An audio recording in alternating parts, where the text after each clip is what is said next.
Chapter 1454, You Screwed Us Over. In response to the Tao Protector's words, a radiant smile broke out on the young man's face. As the grandson of Patriarch Kai Feng of the Eighth Sect, he had free reign to do anything he wished in his sect. After the Eighth Sect's 9 Essences paragon perished, Patriarch Kai Feng had returned from the excursion to the necropolis and worked hard at cultivation until he was on the verge of a breakthrough. He was the most powerful expert in the Eighth Sect, and if he broke through to the 9 Essences level, he would become the official leader of the Eighth Sect, and would also become one of the 9 great paragons of the Vast Expanse School. People like that were truly at the pinnacle of the Vast Expanse School, and that was one of the reasons why this young man could have his pick of almost any female cultivator he wanted to use as a cultivation vessel. Of course, he was very careful. If a girl had connections or a powerful background, then he would give up any notions of even so much as touching her. Because of that, Patriarch Kai Feng, despite being aware of the situation, felt that the young man was still relatively dependable and wouldn't do something that made him a liability. Smiling in response to the Tao Protector's words, the young man said, "Well, there's no hurry. A cultivation vessel like that is a rare thing in the Eighth Sect nowadays. Who would have thought that I would get something so wonderful here? Excellent, excellent. Unfortunately, we're still in the Ninth Sect, and the Patriarch reminded me before that I can't act presumptuously here. Ah well, it doesn't matter. I'll just figure out a way to get this cultivation vessel back to the Eighth Sect." The licentious gleam once again flickered in his eyes. Over the following few days, Yanner and her companions traveled with the group from the Eighth Sect. They came to realize what a high position the young man held and treated him with the utmost respect. Eventually, they reached the location of the bazaar and arranged for their accommodations. On the night of the first day, Yanner was filled with excitement and anticipation for the following days. Just as she was about to slip into a trance to do some meditation, a vortex suddenly sprang up around her. It happened without any sound or warning, and before Yanner was even aware of what had happened, it was on the verge of swallowing her up. In that moment, a howl rose up in the air outside of the bazaar. It was none other than the Mastiff, who Meng Hao had arranged to secretly guard Yanner on her trip. The Mastiff's eyes flickered with killing intent, as it transformed into a beam of red light that flew into the air at high speed.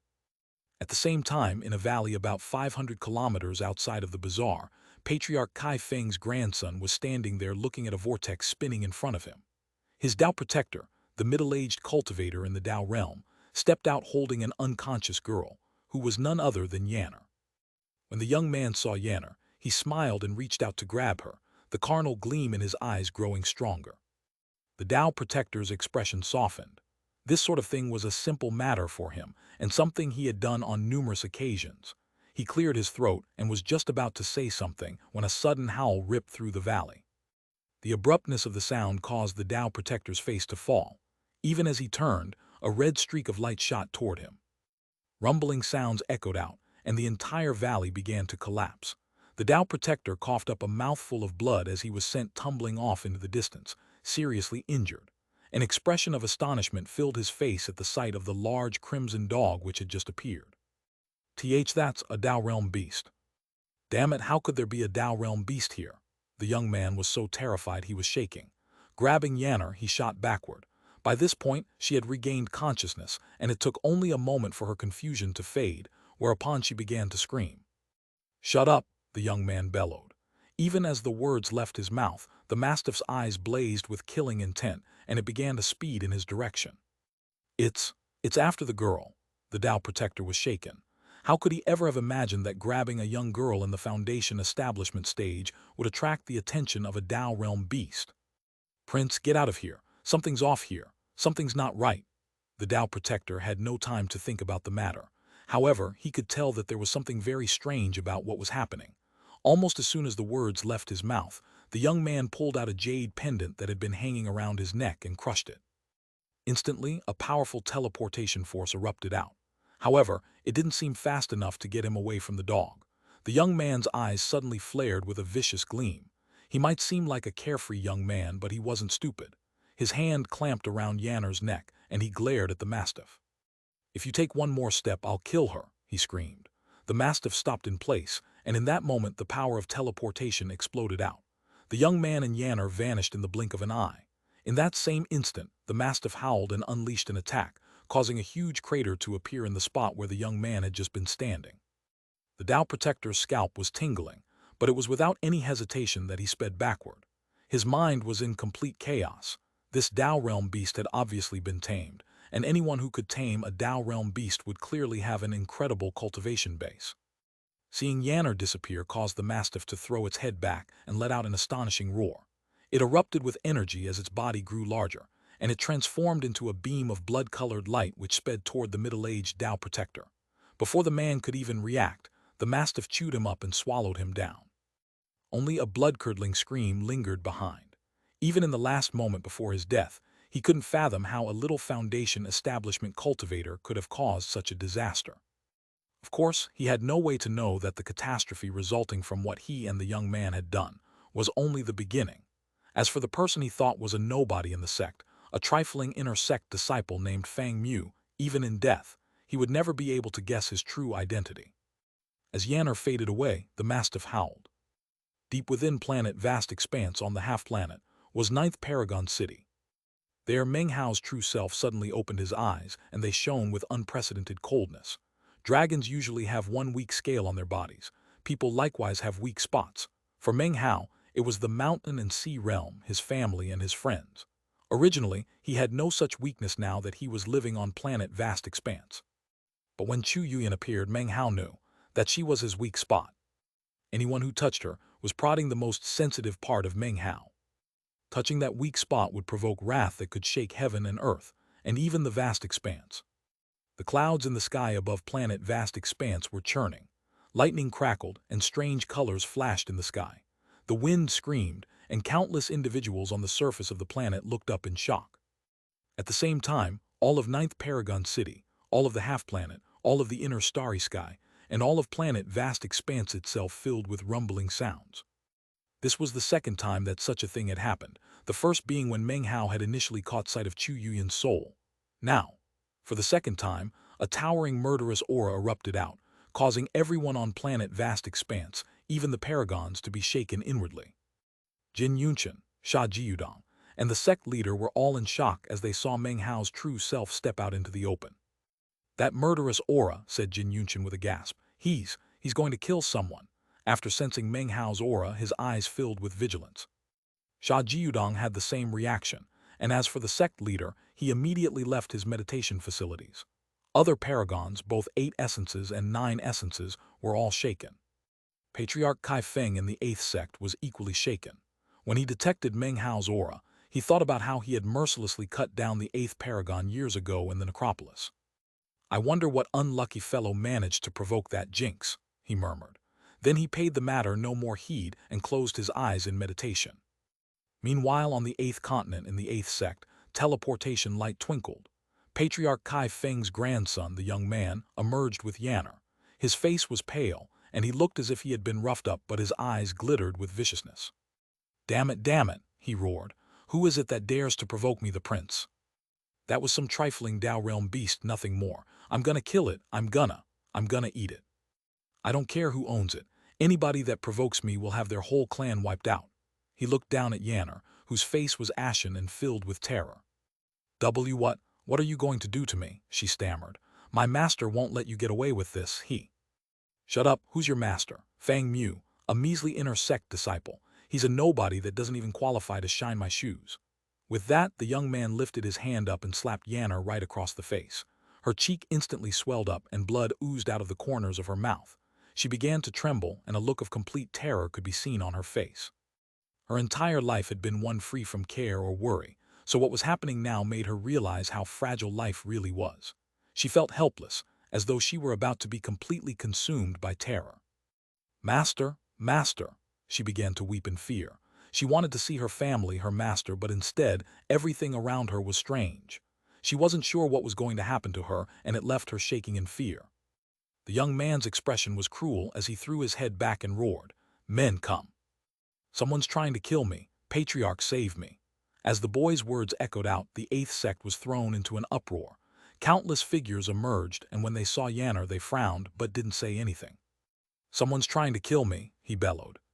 The young man's shouting provoked a response, not from Kai Feng, but from a Tao sovereign who flew out from within the 8th sect. "Who's trying to kill you? I thought you just went to the 9th continent."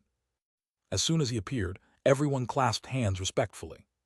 Dad, I was on the ninth continent when I took a liking to this cultivation vessel. Then a Tao realm beast tried to kill me. It really tried to kill me. Considering his quavering voice and the way his clothes were ripped and torn, it was obvious that he had been fleeing for his life and had used the teleportation device given him by the patriarch. Chapter 1455. The ninth paragon arrives. The Tao sovereign frowned, looking over at the bruises on the young man's neck, which were clearly caused by the anxious way he had ripped the jade pendant off his neck. He was the son of Patriarch Kaifeng and had a cultivation base at the Six Essences Tao sovereign level. In the vast expanse school, he was at the peak of power when it came to people under the paragon level. Normally speaking, he was the kind of person who would kill with decisiveness. Couple that with the fact that his father was likely to become the next eighth paragon, and it ensured that his status was constantly on the rise, and his cultivation experienced constant progress. People in the eighth sect had even begun to refer to the father and son team as collective paragon.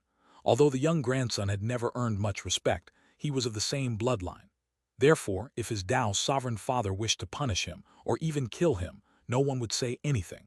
However, if someone struck his son with a blow, it was the same thing as striking him or even Patriarch Kaifeng.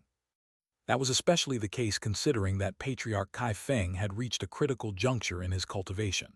To the Tao sovereign, the fact that someone had done something like this to his son was a likely indication that a competing force was trying to make a move, although with what goal, he wasn't sure.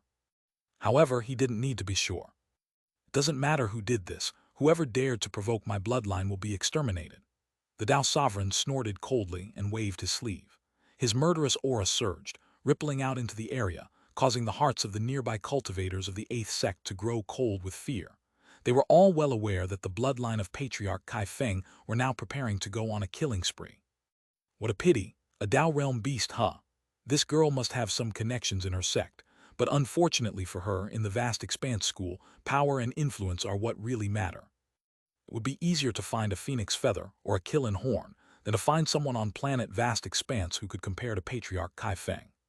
Those were the thoughts running through the heads of most of the people present, and there were some who even began to radiate their own killing intent, indicating that they wished to join the Tao sovereign in whatever action he was about to take. The Tao sovereign seemed pleased with this. Glaring over at the young man, he said, "What are you standing around for? Take me to see whoever it was that had the gall to send a beast like that to harm a disciple of my vast expanse school." As for Yanner, he didn't even bother to look at her. He was aware of his son's vices, and although they caused him a bit of a headache sometimes, he had the same attitude as Patriarch Kaifeng. In his view, the young man was always careful, and to cultivators, being careful was the same as being dependable. Considering the girl had a Tao realm beast protecting her, she clearly had some connections in the sect. But to Kaifeng, such connections weren't even worth paying attention to. All the other cultivators in the crowd felt the same as the Tao sovereign, that it really would be easier to find a phoenix feather or a killing horn than to find someone who could strike fear into the hearts of the members of this bloodline. The Tao sovereign simply couldn't believe that in his son's journey outside of the sect, he could possibly have provoked one of those existences that they did not dare to provoke. Even as he spoke, the Tao sovereign's energy rose up, causing everything else in the area to shake. The young man's eyes went wide with delight. In his entire life, he had never been more scared than he had been earlier that day. He had been so close to dying that he had almost collapsed mentally. Laughing heartily, he looked over at the terrified Yanner, eyes flickering with a depraved gleam. "Hey, gorgeous, you know that dog of yours. I'm going to boil him right in front of you and then eat him. Don't worry, I'll give you a few bites to try." Shaking, Yanner bit her lip. By this point, her heart was completely overwhelmed with terror and fear. She felt alone, helpless and hopeless, and she suddenly missed her master more than ever. "Master," she whimpered, shivering. "Master." "Did you just say something about your master? Ha ha ha. I don't care what your master has to do with your pet. He dared to provoke me, he will die. And before he dies, I'll make him act like a dog." Viciousness gleamed in the young man's eyes as his laughter rang out into the air. He was just about to lead the group off when suddenly a cold snort ripped through the killing intent of the surrounding group of cultivators. It was like a clap of thunder that caused everything to tremble on the verge of exploding. Lands quaked, and floor tiles were transformed into ash. A tempest sprang up that instantly spread out to cover the entire eighth sect. The eighth sect was huge, but even if it were larger than it was, the tempest would still fill it. At the same time, it was as if an enormous, invisible foot had stamped down onto the ground. A huge shockwave spread out, filling the eighth sect, causing all mountains, buildings, and lands to shake violently. In addition to the physical effects on the surroundings, all cultivators in the eighth sect, regardless of the level of their cultivation base or what they were doing at the moment, began to tremble. It was as if mountains were crushing down onto them, causing blood to spray out of their mouths. To their astonishment, they suddenly realized that they couldn't move a muscle. A roar of rage filled the world with indescribable pressure, crushing down onto the entire eighth sect. All cultivators were completely and utterly shocked, their hearts filled with terror and their minds spun. Then, off in the distance, a person approached. It was a young man in a black robe, with violet hair, who seemed to carry with him all the darkness and coldness in the world. Behind him, the heavens trembled as if they were about to shatter. His gaze caused the air to distort, as if it were making a path for him, and beneath him, the land shook as if they were kowtowing in worship. One person suppressed heaven and shook the earth, everything twisted and distorted. This young man became the center of all attention, a figure who would stand for all eternity. Even as he appeared, a cold voice echoed out that seemed to carry infinite rage and killing intent. It echoed like 1,000 thunders, shaking everything. Who dared to harm one of the disciples of my ninth sect? His voice caused countless mountains to crumble and numerous buildings to fall. The cultivators of the eighth sect once again coughed up mouthfuls of blood. When an ordinary man is enraged, blood can be spattered everywhere. When a paragon is enraged, heaven and earth weep. These people from the eighth sect had poked Meng Hao in his sensitive, weak spot, enraging him. And when Meng Hao was enraged, instead of saying that heaven and earth were weeping, it would be better to say that the vast expanse was being buried. As soon as the voice rang out, colors flashed and the wind screamed. Mountains collapsed and buildings toppled. The cultivation bases of all cultivators in the eighth sect became unstable, and blood oozed out of their eyes, ears, noses, and mouths. Ninth PP, ninth paragon. The young man's father, the Tao sovereign, couldn't stop his eyes from bulging in disbelief. Blood sprayed out of his mouth, and although he couldn't actually move, he was trembling, all the way down to his very soul. All of that was because of a single sentence. It was as if Meng Hao represented the might of heaven, and his word was heavenly Tao and magical law-like. The sky above the eighth continent went dark, and the cultivators of the eighth sect, including their paragons, were all trembling. Patriarch Kai Feng was also shaking, and when he looked out from his secluded meditation chamber, an expression of disbelief washed over his face as he realized he was looking at that most terrifying of figures, the person who struck fear into his heart more than anything after the trip to the necropolis. The ninth paragon. What is he doing here? Damn it, who provoked a terrifying jinx like that? Patriarch Kai Feng's eyes were already bloodshot. Everyone was trembling except for Yanner. She looked up, and through the tears streaming down her face, she could see someone approaching. Although she couldn't make out his features clearly, he seemed familiar, and she couldn't hold back from saying, "Master." As soon as the words left her mouth, all the cultivators in the area, including the young man and the Tao sovereign, gasped as if they had been struck by lightning. That was especially true of the young man. He sagged in place as though his bones had turned to mush. His mind reeled as the words she had just uttered echoed out. The vessel I took a liking to is the apprentice of the ninth paragon. The young man suddenly wanted to laugh. It was almost like he was hearing the funniest joke he had ever heard in his entire life, and yet, at the bottom of his heart, he was trembling with insanity. As his mind reeled, his entire world was destroyed. The light left it, leaving nothing but darkness. He wasn't the only one to have such a reaction. His father, the Tao sovereign, was normally a high and mighty figure. Within the eighth sect, innumerable people treated him with fear and dignity. But now, in front of Meng Hao, he was trembling like a stray dog. He was gasping for breath, staring in shock, his eyes bloodshot as he turned to look at his son. If he could kill anyone at this moment, he would most definitely tear this unfilial son to shreds. "You damn son of a bitch," he bellowed. Why you screwed us all over." Everyone in the crowd was shaking, especially the ones who had expressed their desire to join Kai Feng's bloodline in wiping out the enemy. Looks of shock and disbelief appeared on their faces, and suddenly they felt a bit bad for Kai Feng's bloodline. Apparently, they had the audacious gall and courage to dare to provoke one of the 9 great paragons of the vast expanse school. Everything was deathly silent as people stood there in fear. Meng Hao's true self walked into the eighth sect, past the crowds of people, until he was standing in front of Yanner. As soon as his gaze came to rest on her, his eyes turned soft and warm. "I'm not your master," he said slowly, "but any cultivator in the ninth sect could be considered my apprentice." Everyone present breathed a sigh of relief, especially the Tao sovereign.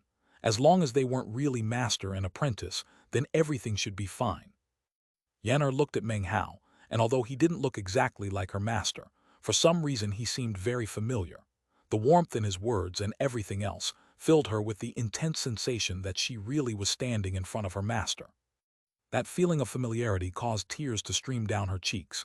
She rushed forward and wrapped her arms around his chest, wailing.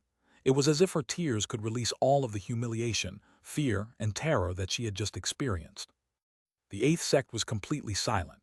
Everyone stood there trembling, looking at that most powerful of entities gently holding a young girl in his arms. When Meng Hao looked up again, his eyes were so ice-cold that they seemed capable of extinguishing the light of the sun and moon. As Yanner wept in his arms, everyone looked on, shaking. Then, within the silence that filled the eighth sect, Meng Hao looked down at Yanner's cheek. There was a distinct handprint. Chapter 1456, Who Else?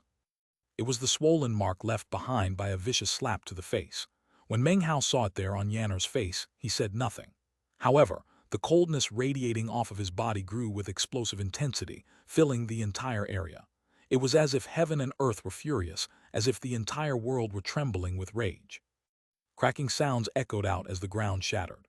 The mountains which had previously collapsed were seemingly erased out of existence, transformed into nothing more than ash as an intense, indescribable pressure weighed down. Blood sprayed out of the young man's mouth as he was sent tumbling backward. The Tao sovereign also coughed up blood, and his legs trembled so hard that it seemed as if his kneecaps would shatter. The crushing pressure forced him to kneel down onto the ground, as did all of the other cultivators in the area. They were incapable of standing up to the pressure, to the rage of heaven and earth, to the icy coldness radiating out of Meng Hao. The pressure was such that they felt they couldn't hold on for very much longer. Even Patriarch Kai Feng, an 8 essences paragon on the verge of breaking through to 9 essences, had the same reaction. It was as if an enormous hand had descended from up above, a hand to return the slap which had been inflicted onto Yanner. Apparently, Meng Hao didn't have to make an actual move at all. That pressure alone was enough to wipe the eighth sect completely off of planet Vast Expanse. Exalted ninth paragon, the Tao sovereign stammered. He had no choice but to speak. If he didn't, he would be wiped out of existence by that incredible pressure. Even as the words left his mouth, colors flashed in the sky as numerous beams of light flew through the air at incredible speed. A moment later, the sect leader appeared, along with the other 9 essences paragons. Even Jin Yunchen and Sha Jiudong appeared, to hover there in midair looking down. None of them spoke. Even the sect leader was unsure of whether Meng Hao intended to actually destroy the entire eighth sect. Some of them looked over at Yanner, eyes glittering thoughtfully. Meng Hao didn't seem to care at all that the group of 9 essences paragons had arrived. He had long since thought the matter through clearly. As of now, he was harboring no secrets. If people knew about Yanner, fine. If they didn't, it was also fine. In his current state of mind, he truly didn't care what people thought. "Who hit you?" he asked, looking over at Yanner. Before she could even respond, his gaze fell upon the young man. Was it him? As the words left the mouth, power from seemingly nowhere crushed down onto the young man. He screamed and struggled to back up, blood spurting out of wounds all over his body. "I didn't do it on purpose," he cried in a pleading voice. I didn't know I. He was trembling from fear, true fear that had reached the pinnacle. He was even more scared than Yanner had been only moments ago. Even in his wildest dreams, he would never have imagined that a simple outing in which he took a liking to a cultivation vessel would result in something like this. It was something he had done many times in the past, but this time, unexpectedly, he had provoked a disaster. As of this moment, hatred for his Tao protector burned all the way down to his bones. He wished he could rip the man to shreds. After all, it was impossible to forget how the Tao protector had told him to enjoy himself with the girl. Without the Tao protector's assurances, the young man would never have touched a girl with such incredibly high connections. Furthermore, deep in his heart, he almost found it too fantastic to believe this Yanner had such a background, and yet, why the hell didn't you say anything? If you had said something, I would have at least confirmed it, even if I didn't believe you. The worst thing is, you're backed by someone so powerful he can kill us all with a single word, and yet, You didn't say anything." The young man felt as if he had been deceived, wronged. However, before he could say another word, Yanner glared at him and said in a loud voice, "Yeah, it was him." Her words were like a death sentence. The young man's vision turned dark as Meng Hao waved his finger, sending killing intent speeding toward his forehead. A pop could be heard as the boy's head exploded into a cloud of blood and gore, killing him instantly. Meng Hao slaughtered him as easily as if he had popped the neck of a baby chicken. However, his rage was not sated. "And him," Yenner cried, pointing at the Dao sovereign. He just said that he was going to go cause trouble for my master." Shock filled the Dao sovereign's face, and a sensation of deadly crisis exploded within him. His hatred for his own son was no less than the son's hatred for his Dao protector. Damn it, damn it! A tremor ran through him, and he was just about to say something in his defense when Meng Hao's eyes flickered coldly. He waved his right finger and the Dao sovereign's head exploded, killing him just as his son had been killed. Before dying, the Dao sovereign's venomous hatred rose to intense heights. Strangely, he didn't hate Meng Hao so much as he hated his unfilial son. He could never have imagined that all the honor and glory he had built up in his lifetime would be wiped away by someone his own son had provoked. Everyone in the area was trembling. "And those people too," Yanner said through gritted teeth, pointing out at the crowd. "All of them wanted to go cause trouble for my master too." Although it was impossible to tell exactly who she was pointing at, as her finger swept out over the crowd, they felt as if the gaze of the underworld were boring into their hearts. "Him?" Meng Hao asked, pointing out an old man from Kai Feng's bloodline who had been coldly preparing to go to the 9th continent. The man trembled, and before he could even speak a word, his head exploded. "And him? Him too? What about him?" Meng Hao's voice was cool. Every time he spoke, Yanner would nod and heads would explode. None of them even had a chance to cry out. Soon, the ground was awash with blood. Meng Hao had killed dozens of people with brutal efficiency, all of whom had been preparing to join Kai Feng's bloodline to go to the 9th continent. As for the ones who had been hesitating earlier, Meng Hao didn't ask about any of them. There were some people who had been preparing to join Kai Feng's bloodline who stood there ashen-faced as they waited for Yanner to call them out. However, because of some bit of confusion on her part, she shook her head when it came to them. Tears streamed out of the eyes of those cultivators as they realized that they had just narrowly escaped death. Their gratitude toward Yanner simply couldn't be expressed in words. The entire 8th sect was as silent as death. Everyone was on their knees, trembling, as Meng Hao gave vent to his rage like a spirit of death. It was at this point that the sect leader cleared his throat. "9th Paragon, calm down. The punishment has been carried out. You're not really going to wipe out the entire 8th sect, are you?" Meng Hao looked over at the sect leader and asked, "I couldn't possibly wipe out the entire sect. However, don't think things are over yet." With that, he looked into the depths of the 8th sect and spoke out in a voice that crashed like thunder. "Kai Feng, get the hell out here." He flicked his sleeve, causing rumbling sounds to fill heaven and earth. Patriarch Kai Feng emerged from the depths of the sect, his heart filled with hatred toward his son and grandson. His face was taut with bitterness and as pale as death. Inwardly, he was roaring in rage, although not toward Meng Hao but rather toward his son and grandson. To him, not even death could expunge the deeds committed by those two, which had sucked him into a catastrophe. Without the slightest hesitation, he flew through the air to appear directly in front of Meng Hao. Instantly, he clasped hands and bowed deeply. "Kai Feng offers greetings, greetings to the exalted 9th Paragon." His heart trembled as he completely ignored the corpses of his son and grandson. If he could, he would have killed them himself. Other people might not know what it was like to face an enraged Meng Hao, but how could he not know?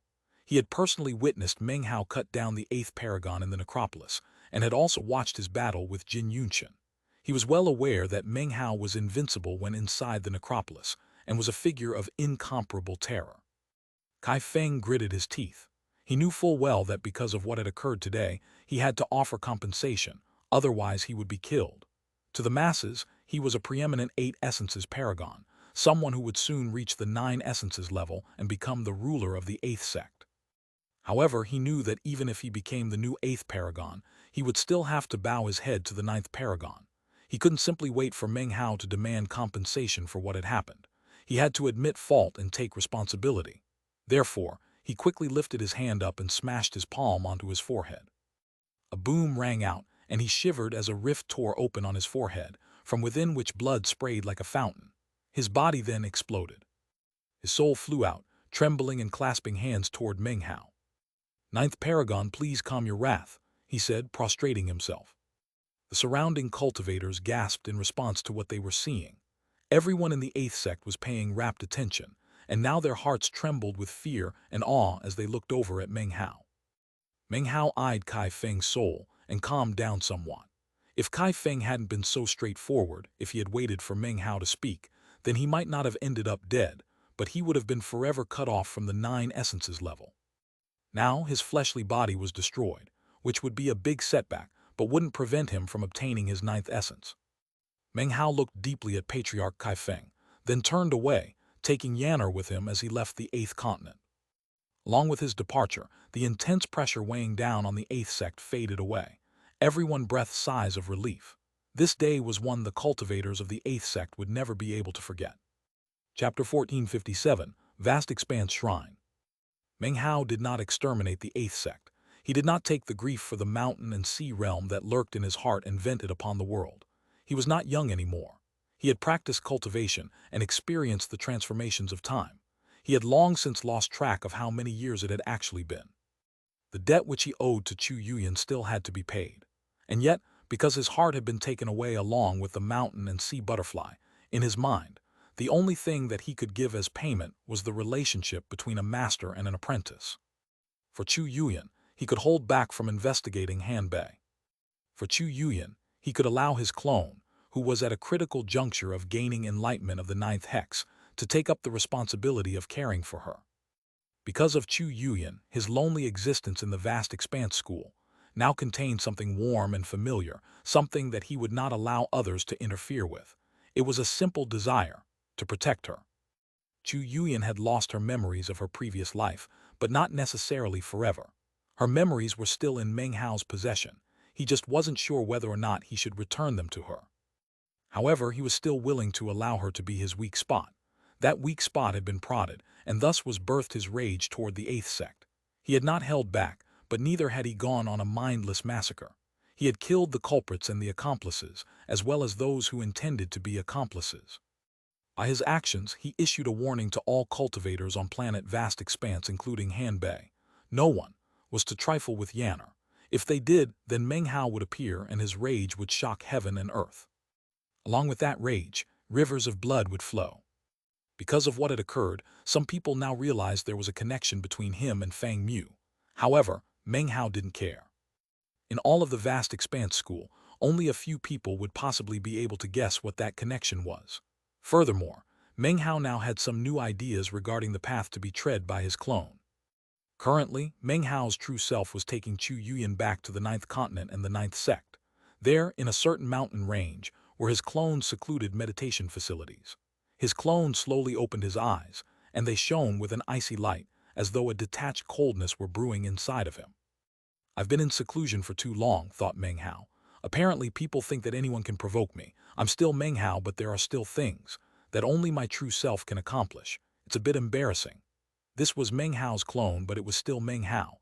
He rose to his feet, not to leave the 9th sect, but rather to head to a certain mountain peak within the sect. At the top of that mountain was a high tower that was called the Vast Expanse Shrine. In the 9th sect, all disciples could challenge the Vast Expanse Shrine, with the results determining their standing in the rankings. It was a place that the entire 9th sect always paid close attention to. All of the sects in the Vast Expanse school had a tower like this. There were 9 of them, and anyone who could take first place in the rankings on one of them would rock all of planet Vast Expanse and would become a Vast Expanse chosen. It was a completely different matter than the stir caused by Fang Mu's immortal tribulation. In fact, it wasn't even necessary to take first place. Anyone who entered the top 100 would be considered one of the true chosen of the 9 sects. If Meng Hao's clone could get into the top 100 in the Vast Expanse Shrine, then he would rise from being an inner sect disciple in his subdivision to being an inner sect disciple of the 9th sect's main division. If he could enter the top 30, then he would become a conclave disciple. Then there were the top 3 spots, which came with the title of legacy disciple of the entire 9th sect. Meng Hao was already walking on the path leading to the mountain, his expression calm. The other disciples he passed would look over at him in surprise. At first, most people didn't recognize him, but after a moment they would recall events from the past, and scorn would then appear in their eyes. "Isn't that junior brother Fang Mu who went from mortal to immortal in 10 years?" someone asked. "What's he doing here?" "He's a real weirdo," replied a friend of his. "He pretty much never comes out in public. His apprentice Yanner is a real beauty, though." It was in that moment that Meng Hao suddenly turned back to look at the man. The gaze was nothing out of the ordinary, but for some reason it caused the man to tremble and his mind to become a complete blank. Without even thinking about it, he backed up a few paces. By the time he regained his composure, Meng Hao was far off in the distance. The man hesitated and was thinking of making another comment, but his gut told him that now was the time to keep quiet. Taking a deep breath, he said nothing further. The vast expanse shrine of the ninth sect was located on the highest point of the highest mountain in the sect, in the very middle of the sect. Meng Hao's expression was calm as he continued to pass more and more fellow disciples. Most of the people were unfamiliar with him, but after he passed them, they would recall his previous actions in the sect. The majority made joking comments as he passed them by and continued on. As he proceeded, he encountered more and more disciples. "Isn't that Fang Mu? This is the first time I've seen him here. Could it be that he's about to have a cultivation-based breakthrough? Is he heading toward the vast expanse shrine? How amusing. Does he really think so much of himself that he thinks he qualifies to challenge the vast expanse shrine?" Meng Hao could hear the things people were saying, but his expression was the same as ever as he proceeded onward. Soon he reached the foot of the mountain. When he looked up, he saw a stone stele about 30 meters tall, upon which were lines of script, which were names. These names were the top 3,000 cultivators from the ninth sect who had participated in the trial by fire of the vast expanse shrine. Although everyone on the list were extraordinary individuals, only those in the top 1,000 could be considered blazing suns. The top 100 were officially chosen. Meng Hao scanned the list, then looked back toward the peak of the mountain. The mountaintop pierced through the clouds and had a staircase winding up it into the sky. Meng Hao didn't know much about the vast expanse shrine, only what he had heard from Yanner. He knew that the trial by fire of the vast expanse shrine didn't just refer to the tower at the top of the mountain. It also included the staircase which started at the foot of the mountain. The people who were able to make it all the way to the tower itself would make it into the top 100. Furthermore, one's progress didn't have much to do with one's cultivation base, but rather one's relative battle prowess and potential. "I've been hiding away for too long," he thought. "When people heard that Yanner's master was Fang Mu, it didn't mean much, and my true self had to handle the situation." He shook his head. "Well then, it's time to make a scene. Yanner deserves a master who has taken first place on the ninth sect's vast expanse shrine. That will make the little girl happy. If it's not enough, then I'll just have to take first place on all 9 vast expanse shrines. If that's not enough, then I might just have to try out the transcendence path." Meng Hao smiled and his eyes glittered brightly. Within the vast expanse school, there were more than enough locations to earn rankings of some sort or another.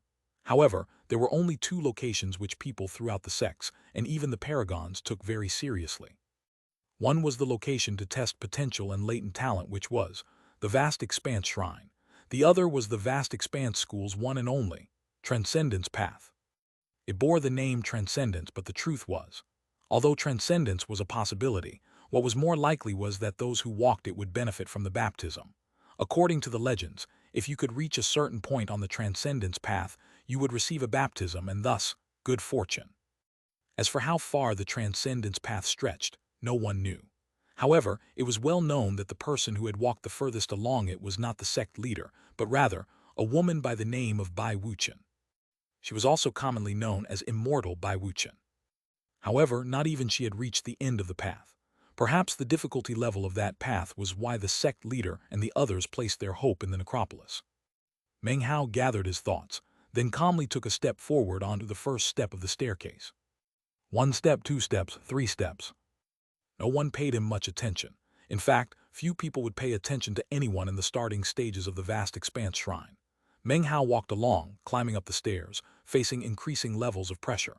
To some people, taking even half a step would be difficult, but to Meng Hao it was like strolling along a level path. He didn't seem pressured at all and maintained the same speed the entire time as he continued upward.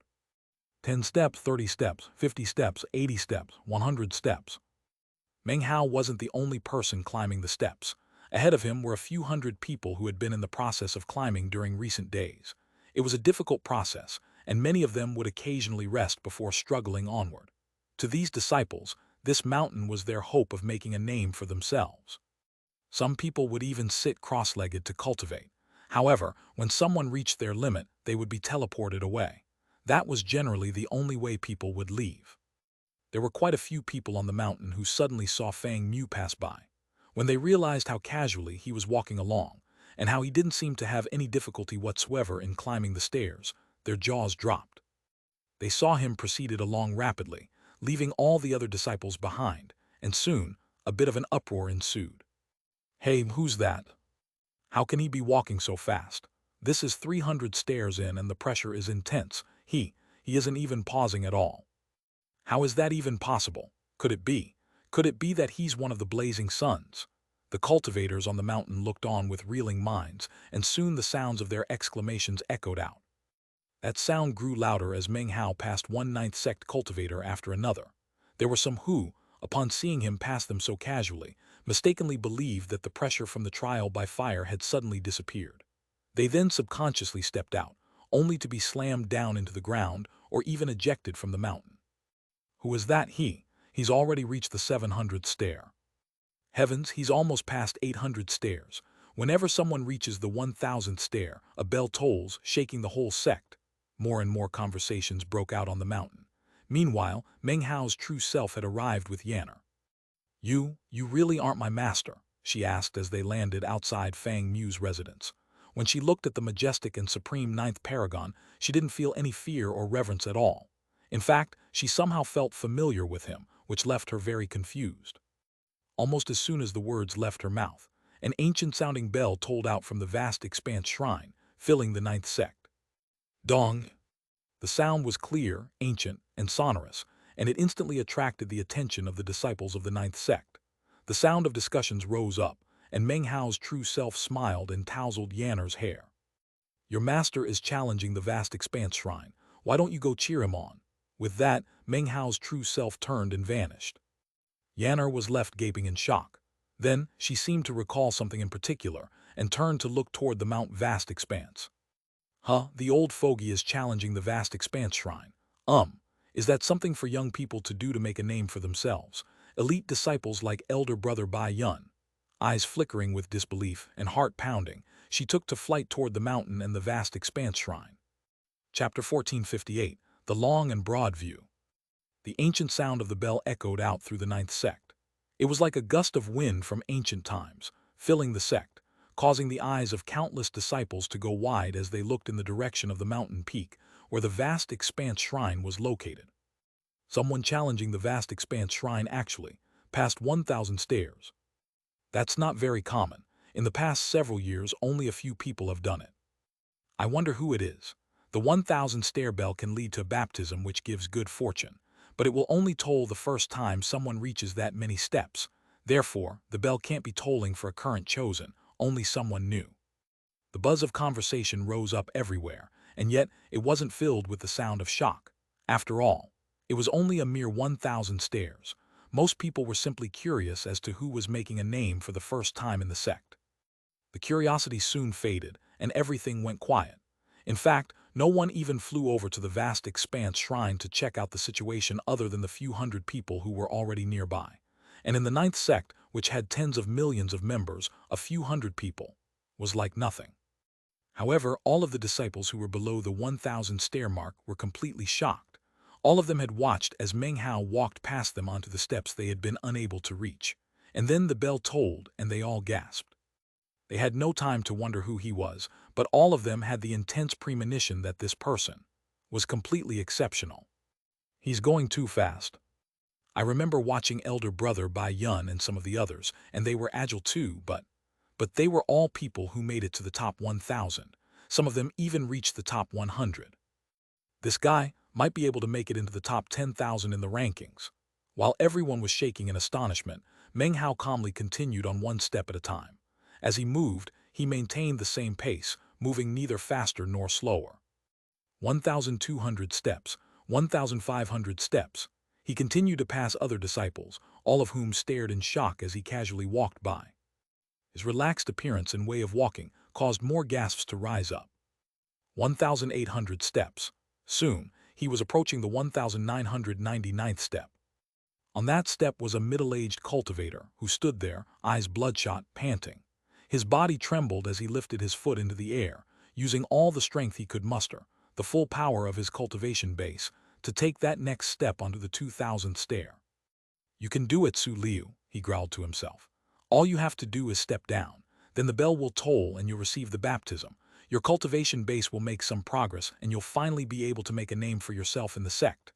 However, there was a power that seemed to rise up from the ground, making it impossible for him to lower his foot. At this moment of incredible difficulty, he suddenly realized that there was a young man behind him. He was handsome and seemed to have no trouble at all as he walked up. He even looked over with a smile. The middle-aged man stared in shock. Feeling somewhat muddled, he had no chance to even react before Meng Hao walked past him, stepping onto the 2,000th step and then beyond. "Impossible," the man thought, his mind reeling, his face filling with astonishment and shock. He looked at Meng Hao and then at his own foot. To him, that step was one of incredible difficulty, and yet this young man had just walked on past it as if it were level ground. The man almost couldn't believe what he had just seen. Rumbling filled his mind and his thoughts were thrown into chaos. A massive force pushed against him, making it impossible to make that final step. He staggered backward, looking up at Meng Hao's retreating back. It was then that the bell tolled out yet again, this time twice. Dong dong. The sound echoed out from the vast expanse shrine to fill the entire ninth sect, causing widespread astonishment. The main reason for that was because the time between the first tolling of the bell and the second had been too short, less time than it takes an incense stick to burn. What's going on today? How funny. First someone reached the 1,000th step and then right after that, someone reached 2,000 steps. Interesting, interesting. I wonder if someone will reach 3,000 steps next. Countless people in the ninth sect were surprised, but then began to laugh and joke about it. It wasn't that people didn't think about the possibility of a single person causing the bell to toll twice, but when they realized that only enough time had passed for an incense stick to burn, they dismissed any such notions. It seemed to be a complete impossibility, unless someone was walking up the steps who qualified to be in the top 1,000 of the vast expanse shrine. Even Yanner was shocked as she flew through the air toward the vast expanse shrine. Suddenly, keen anticipation rose up in her heart. Could it be? Could it be that Master has something to do with the tolling of the bell? Earlier, she would probably have taken that to be impossible, but now she couldn't shake the feeling that the ninth paragon and her master were very similar. It wasn't that their facial features were exactly the same, but there was something about them, something about their auras, that was almost the same. Yanner's heart began to pound. She took out a medicinal pill and consumed it, causing her cultivation base to surge and giving her an added burst of speed. The two bell tolls caused more disciples to gather. Before, there had been a few hundred, but now there were over 1,000, all of whom were looking up with interest at the vast expanse shrine. It's too bad we can't see who it is that passed 1,000 steps, or whoever it was that passed 2,000 steps. Maybe it's elder brother Su Liu. I remember that, years ago, he got stuck at the 1,999th step. The vast expanse shrine has a total of 100,000 steps. In the first 10,000, a bell will toll for every 1,000 steps. After that, the bell tolls every 10,000 steps. Then, once you reach 80,000 steps, you'll be listed in the top 3,000, and your name will appear on the vast expanse stele. I'm actually hoping to hear that third tolling of the bell. Everyone was talking and laughing, but no one really expected that a third bell toll would occur. But then, the vast expanse shrine shook, and the mountain shook as a third tolling of the bell filled the air. Dong dong dong. A series of 3 tolls echoed out, along with an ancient aura that buffeted the faces of the onlookers. The surrounding disciples cried out in astonishment, and their eyes went wide. Gasps could be heard as everyone looked up at the vast expanse shrine. It wasn't just that small group. More disciples in the ninth sect turned in their astonishment to look in the direction of the vast expanse shrine. A third tolling of the bell. Not even enough time passed for an incense stick to burn. Who could this tolling be for? How shocking. 3 people caused the bell to toll today, one for 1,000 steps, one for 2,000 and one for 3,000. In sharp contrast, all of the disciples on the mountain below the 3,000 step mark were certain of what was happening. Their minds reeled, for they knew that it wasn't three people who had caused the bell tolls, it was a single individual. In less time than it takes 3 incense sticks to burn, he passed everyone. He was the one to cause 3 tolls of the bell. How is this even possible? 1 incense stick's worth of time, 1,000 steps. Something big is happening today. None of these people felt much like climbing the stairs anymore. They were panting as they looked up the staircase, almost as if they could see Meng Hao, causally climbing up one step after another. To Meng Hao, it really was a casual thing. At this point, he had already climbed 3,500 stairs, and so far, hadn't felt any pressure at all. Furthermore, the 3 tolls of the bell left him tingling with traces of baptism. Unfortunately, it was always an incomplete feeling, as if the tolling of the bell hadn't reached the point where it could thoroughly baptize him. Interesting, he thought. It seems you need multiple tolls of the bell. The best would be to make sure they keep tolling constantly. He moved forward again, but instead of stepping up by a single step, he started taking them 3 at a time. His speed tripled, and soon he reached the 3,700th step, then 3,800, 3,900, 4,000. He whizzed past all of the cultivators who were between the 3,000th and 4,000th steps. They could hardly believe what they were seeing as a blurred figure raced past them, kicking up a wind. Who is that? Everyone was left with minds spinning as the 4th tolling of the bell rang out.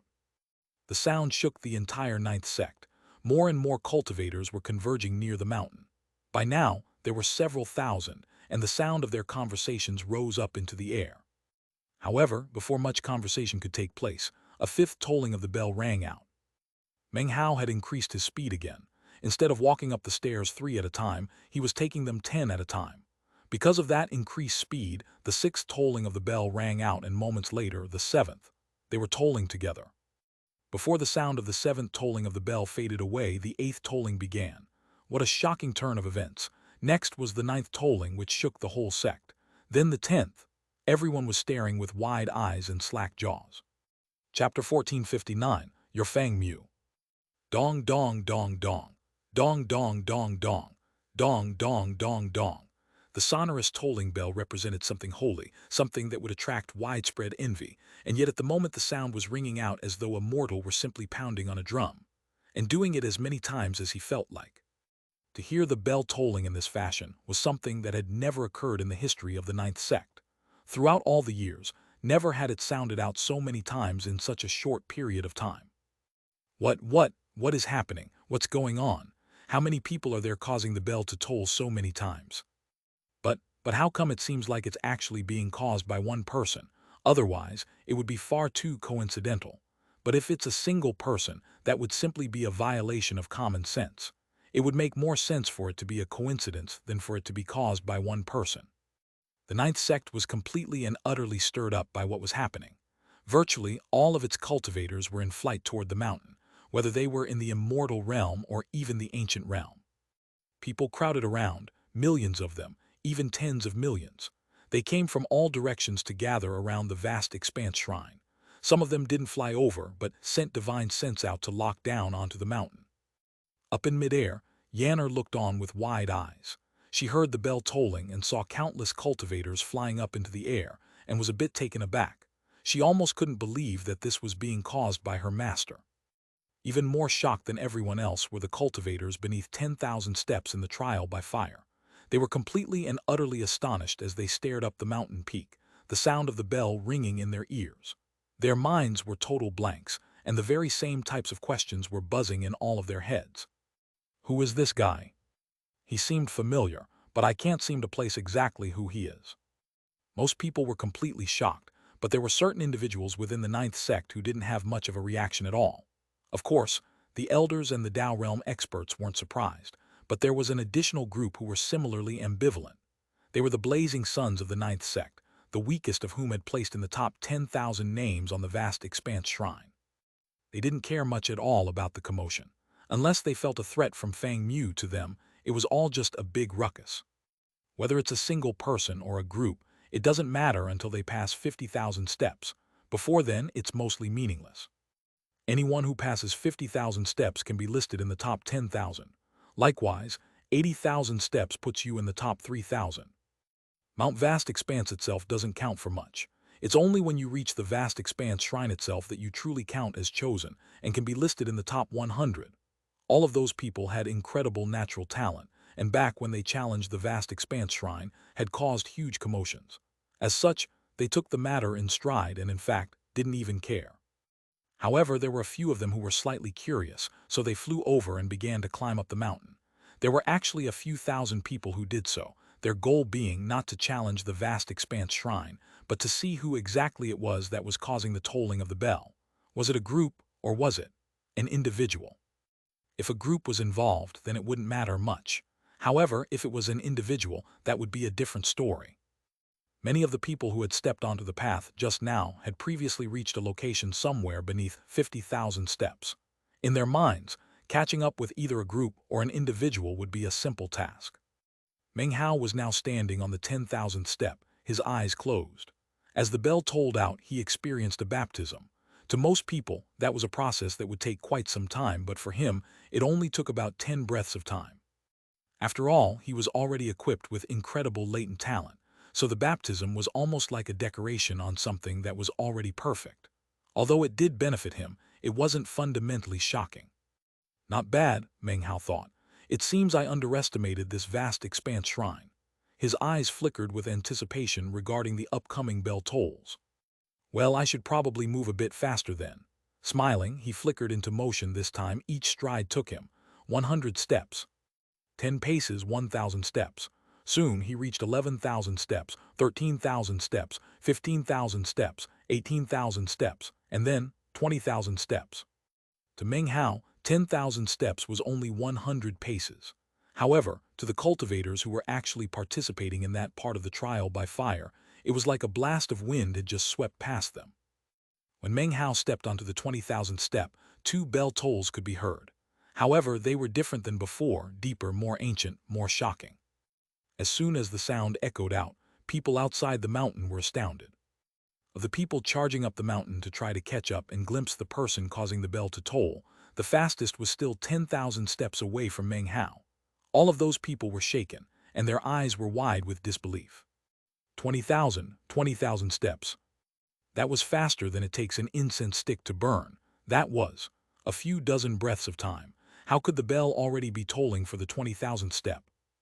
Numerous such cries rose up from the crowd outside the mountain, creating a sound wave that surged out in all directions. As for Meng Hao, he was shaking a bit because of the baptism from the bell toll. His eyes were shining as he sensed that his cultivation base was on the verge of a breakthrough.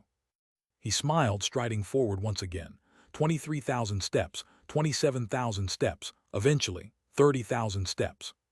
The bell tolled, leading to widespread astonishment and shock.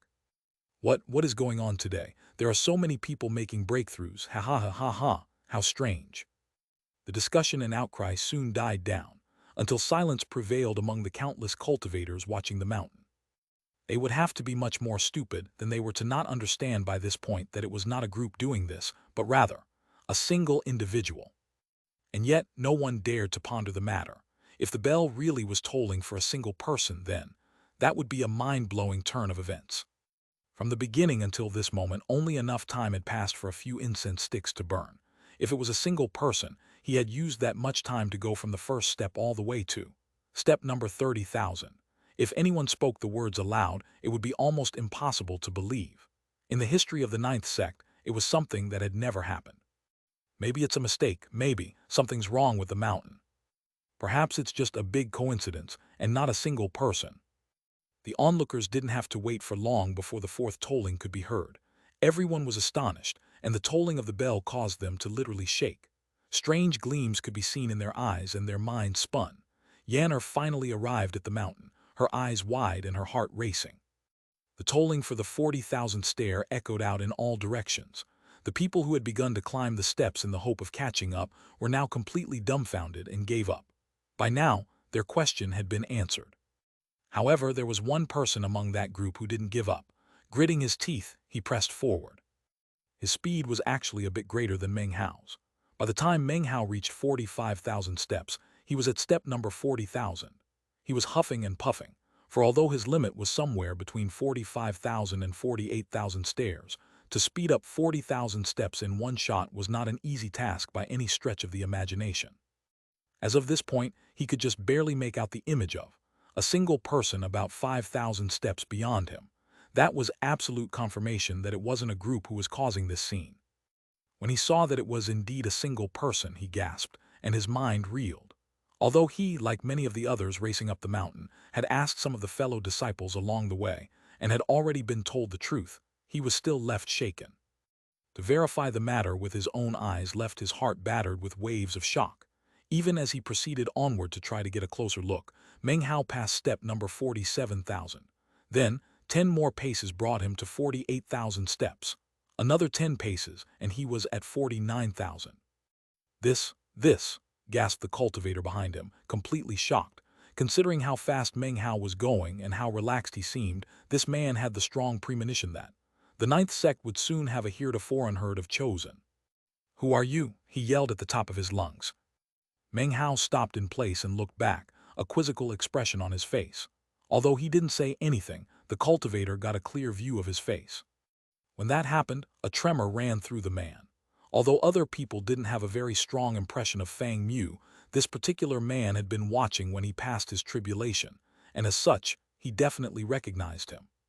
"Fang Mu, you're Fang Mu." The shock was so great that his heart trembled and his cultivation base grew unstable. He couldn't keep moving, and rumbling sounds echoed out as he was teleported off of the mountain. As soon as he appeared outside, he shouted out as loud as he could, in a voice that all of the countless cultivators outside of the mountain could hear. "I saw him. It's one person, not a group. It's Fang Mu. He's the one who only took 10 years to go from mortal to immortal. Fang Mu.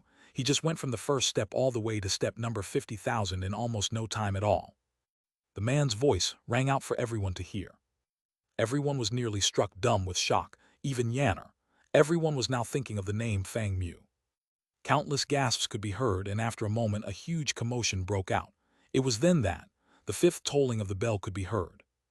Dong dong dong dong dong. Ancient, sonorous without compare. The bell was shocking to the extreme, and as it echoed out into the sect and into the hearts of all, it merged with the name they were thinking about, transforming into something beyond incredible. Chapter 1460, A Smile from the Peak. By the time the echoing toll of the bell faded away, everyone outside of the mountain was profoundly and deeply shaken by the name Fang Mu. Fang Mu, who went from mortal to immortal in 10 years, the one whose immortal tribulation was so shocking that even the ninth paragon appeared. That Fang Mu. "I can't believe it's him. After he went from mortal to immortal in only 10 years, he vanished without a trace. He hasn't been seen at all in the sect. It's actually him. Back then, people took him to be an incredible chosen. Now, after 20 years, he appears again. Could it be that he had a cultivation-based breakthrough and is in the ancient realm now?" Everyone was in an uproar as they suddenly recalled Fang Mu. All the shocking things he had done back then overlapped with what was happening now, leaving everyone completely shocked. Even back then, there had been many people who had looked down on him. But now, such derision was pale and feeble, and couldn't stand up at all to the tolling of the bell for the 50,000th step. In all of the ninth sect, there were only about 10,000 who could reach 50,000 steps. That didn't necessarily indicate that their cultivation bases were extremely high. The vast expanse shrine tested a person's potential and overall power. Cultivation base wasn't really important. In response to the tolling of the bell, Yanner began to pant and stare over at the vast expanse shrine, mind a blank. Almost immediately, the cultivators in the area recognized her as Fang Mu's apprentice. One by one, they began to look over, and although their expressions seemed the same as they had been moments before, deep within their eyes could be seen flickers of envy and awe. Awe of Yanner's master. Anybody could see that, considering his momentum, Fang Mu wouldn't be stopping at 50,000 steps. As for how far he would go in the end, no one could say at the moment. Even as the bell tolled for the 50,000th step, many cultivators who occupied the top 10,000 spots in the ninth sect emerged from secluded meditation and headed toward the mountain. Before reaching the 50,000th stair, Fang Mu was on a lower level than them. But now they could sense a threat, and thus a stream of people began to arrive. "Look, it's elder brother Chen Jian. He's in the top 10,000. Elder brother Liu Yun is here. It's elder sister Sun Luo. Everyone in the area was buzzing with conversation regarding the numerous extraordinary and illustrious figures from the ninth sect who were showing up. As they appeared, the surrounding cultivators would back away to give them space, making them very easy to spot within the crowd. At the same time, Meng Hao stood on the stairs on the mountain, well aware of the commotion that must be underway outside. Smiling and not caring a bit, he immersed himself in the baptism from the tolling of the bell. Inside of him, his cultivation base was now only a hair away from a breakthrough. However, that was of only secondary importance. Of even greater significance was that the sealing mark of the ninth hex, which he had been working on from his first day in the sect, was becoming clearer and clearer. After 10 breaths of time passed, he opened his eyes and proceeded along. This time, he moved even faster than before, as if the pressure from the mountain wasn't affecting him at all. 55,000 steps, 58,000 steps. Then he passed 60,000, and without even a pause he flew like the wind until he reached 62,000 steps. He whistled along, getting higher and higher. By the time the bell began to toll for the 60,000th stair, he was at the 63,000th stair. As he began to vibrate inwardly, he chuckled and increased his speed. Soon he was on the 67,000th stair, and then a huge leap took him directly to the 70,000th stair. It was only when he landed on that stair that the bell from the 60,000th stair ended, followed immediately by the bell for the TH stair, creating a combined 13 tolls of the bell. The entire ninth sect was shaken, and even the blazing sons of the sect who were in the audience wore expressions of utter astonishment. It must be stated that when the tolling bells from the later 10,000 stairs combined, it was completely different from the combined tolling of bells in the first 10,000 set of stairs. The difference was like the difference between heaven and earth. As the bell tolls combined, everyone was shaken, and not just the people in the vicinity of the mountain itself. All of the chosen who had a spot in the top 3,000 on the vast expanse shrine were astonished. Everyone began to rush over to the mountain, even Dao realm cultivators. The only exceptions were the people in the top 100. More people streamed over to the vicinity of the vast expanse shrine, where a hubbub of conversation rose up into the sky.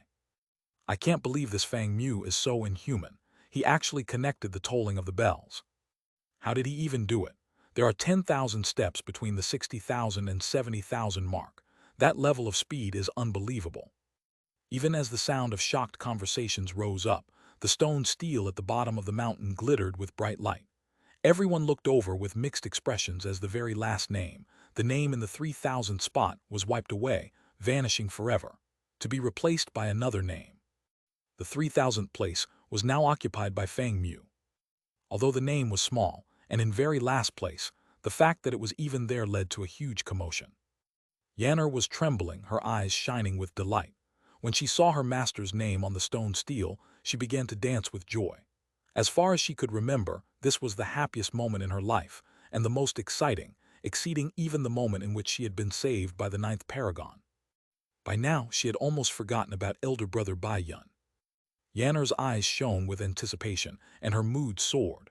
Who cares about the top 3,000? My master can definitely get into the top 100. At the same time, more and more people were arriving in the area. They looked at the stone steel, then up at the vast expanse shrine.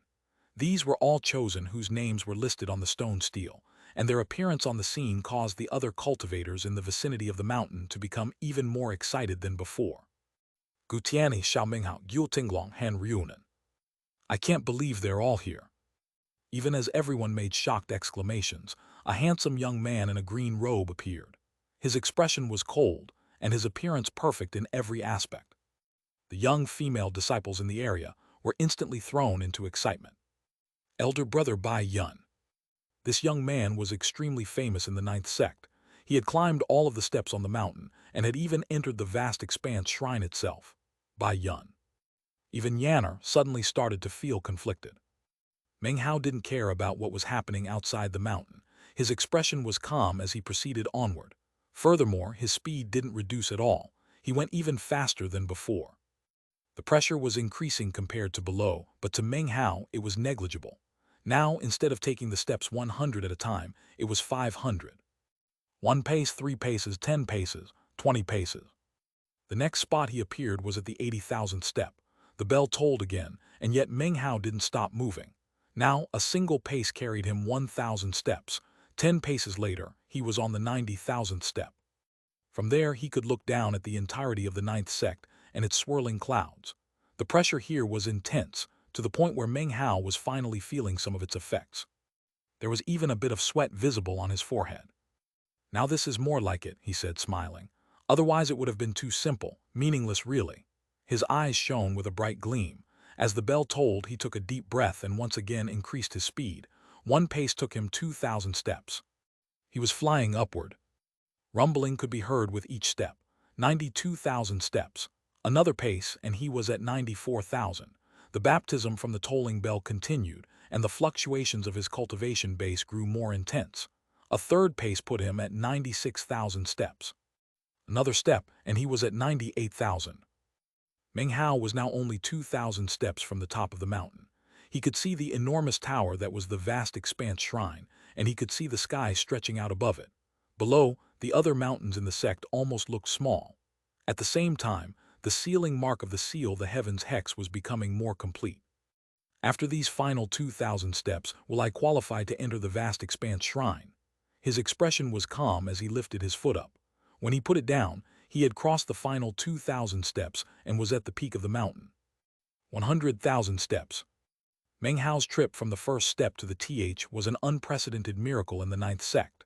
Furthermore, the total amount of time he used didn't even exceed 5 incense sticks worth of time.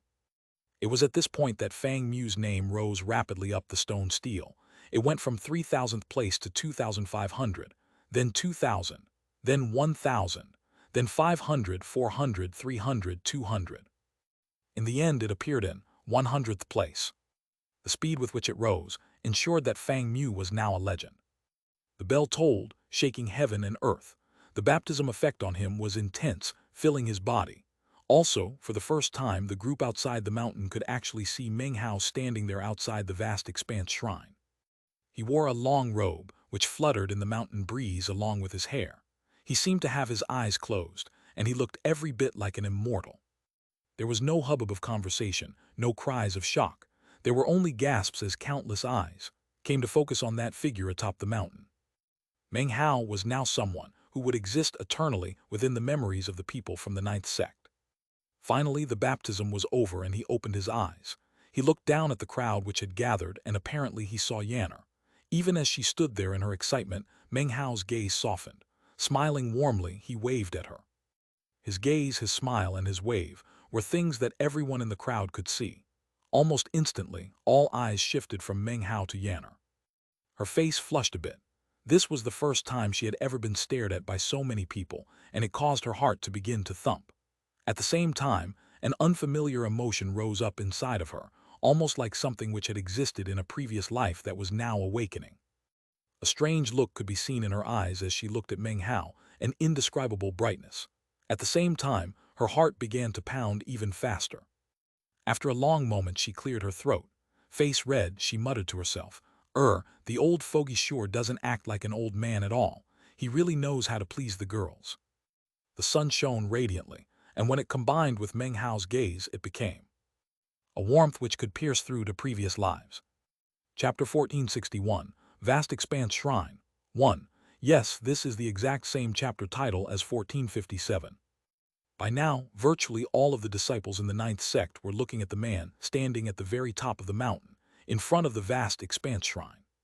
He looked like a celestial spirit standing there, robe fluttering in the wind, a warm smile on his face. It was a simple, warm smile, nothing more, and when he looked away from Yanner, his gaze came to rest on the vast expanse shrine. Although it was called a shrine, it was actually a huge tower with a total of 10 levels. In all of the ninth sect, only the disciples who reached this point on the mountain could qualify to be listed in the top 100 of the vast expanse shrine. Each one of those 100 cultivators were thoroughly famous within their sects. In fact, they were also well known among people in the other sects as well. After all, in the vast expanse school, there were a total of 9 vast expanse shrines. In some ways, it could be said that those who made it into the top 100 on one of those 9 shrines were actually within the top 1,000 of the entire vast expanse school. In a sect with such a vast number of disciples, to be within the top 1,000 made one truly chosen. Therefore, when Fang Mu's name appeared among the top 100, the entire ninth sect was shaken. Countless individuals were paying close attention, and many had eyes shining with envy and passion. Chosen, as long as they didn't perish at some point, were destined to become pillars of the vast expanse school. Not only were they incredibly important to the sect, they were the type of figure others didn't dare to provoke. As for Meng Hao, he had done something visibly different from the average chosen. He had established a legend, having reached the top 100 in such a short time. Countless individuals within the sect were very curious about how far he would actually go in the end. The area around the mountain was completely silent. No one cried out. All eyes were fixed on Meng Hao as he flicked his sleeve, turned and strode toward the main door of the tower that was the vast expanse shrine. When he reached it, he stretched out his hand and pushed. Rumbling sounds echoed out as the door opened. Without the slightest hesitation, Meng Hao stepped into the first level of the vast expanse shrine. The vast expanse shrine. It was a huge tower with 10 levels, each one of which represented 10 names. The amount of time spent within each of those levels would determine one's ranking on the list. In almost the same moment that he stepped into the first level, brilliant light glittered, and he looked out to see a world stretching out in front of him. The sky was crimson, and the land was actually a sea of flames.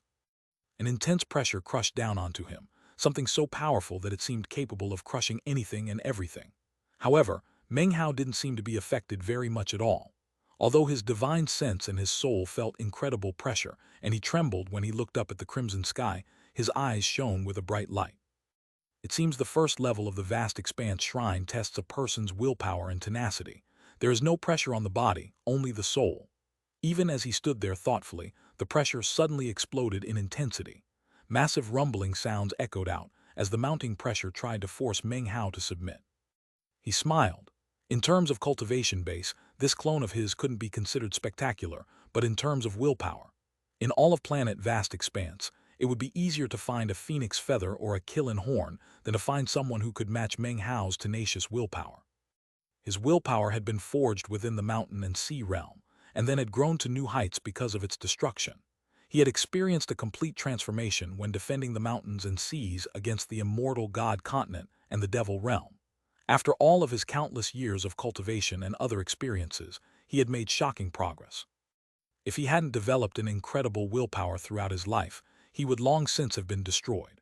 Now, standing here in the first level of this tower, even if the pressure were increased by 100-fold, it wouldn't be anything more than a gentle breeze to him. At the most, it might stir his hair or cause his mind to shiver a bit. Amidst the rumbling, the pressure intensified, and something like an enraged roar echoed out in all directions. "Kneel," the voice roared. Power slammed onto Meng Hao, but his only reaction was to smile derisively. Disdain flickered in his eyes, and immortal chi erupted out of him as he took a step forward and waved his sleeve. "You'll be kneeling to me," he growled. His willpower exploded out, the combination of everything from his third and fourth lives creating a heaven-defying pressure that erupted out, causing the first level to shake. Wild colors flashed, the wind screamed, and rumbling echoed out in all directions. In the short time it took Meng Hao to wave his sleeve, everything trembled so violently that the pressure was incapable of fighting back against his willpower and divine sense, and began to retreat. Meng Hao took another step forward and then another. Without pausing, he walked forward, his mental faculties growing stronger. Simultaneously, the pressure in the area grew weaker. By the time he took a ninth step, the situation was completely reversed, and instead of the pressure crushing down onto Meng Hao, he was crushing it. This was the first time anything like this had ever occurred in the first level of the ninth sect's vast expanse shrine. In the past, people had to endure for a set period of time to be able to pass into the next level. But today, something entirely different was happening. It was a dazzling scene, as Meng Hao's willpower and tenacity filled the entire level, crushing the pressure and forcing it to submit to him. In the end, he was like the lord of the entire level. His footfall could flatten heaven and earth, and finally, the pressure completely vanished. The illusory world around him collapsed, and the entrance to the second level appeared in front of him. Meanwhile, on the stone stele outside the mountain, the name Fang Mu rose up to 90th place, passing by Yun, much to the astonishment of people in the audience. Too fast, Bai Yun blurted in disbelief. He wasn't the only person to react in such a way. Many other disciples in the top 100 had expressions of astonishment on their faces. They knew how terrifying the first level was, which only served to increase their shock. The disciples who had challenged the vast expanse shrine in the past were already starting to speculate about what was happening. There's only one way he could do it so fast, someone said. He's. Before the sentence could be completed, radiant light began to emanate from the first level. The first heaven is appearing. I know that light. According to the stories, anyone who can create a legend in the vast expanse shrine will cause the first heaven to appear. The dazzling light which spread out seemed to replace the heavens themselves, causing cries of shock to rise up from the cultivators outside of the mountain. Even in ancient times, there was a legend related to the vast expanse shrine. In any particular level, if a person could do something completely unheard of and reach the absolute pinnacle of a given level, then a radiant light would appear which represented the light of heaven. Depending on the level involved, there were the first through the 10th heavens.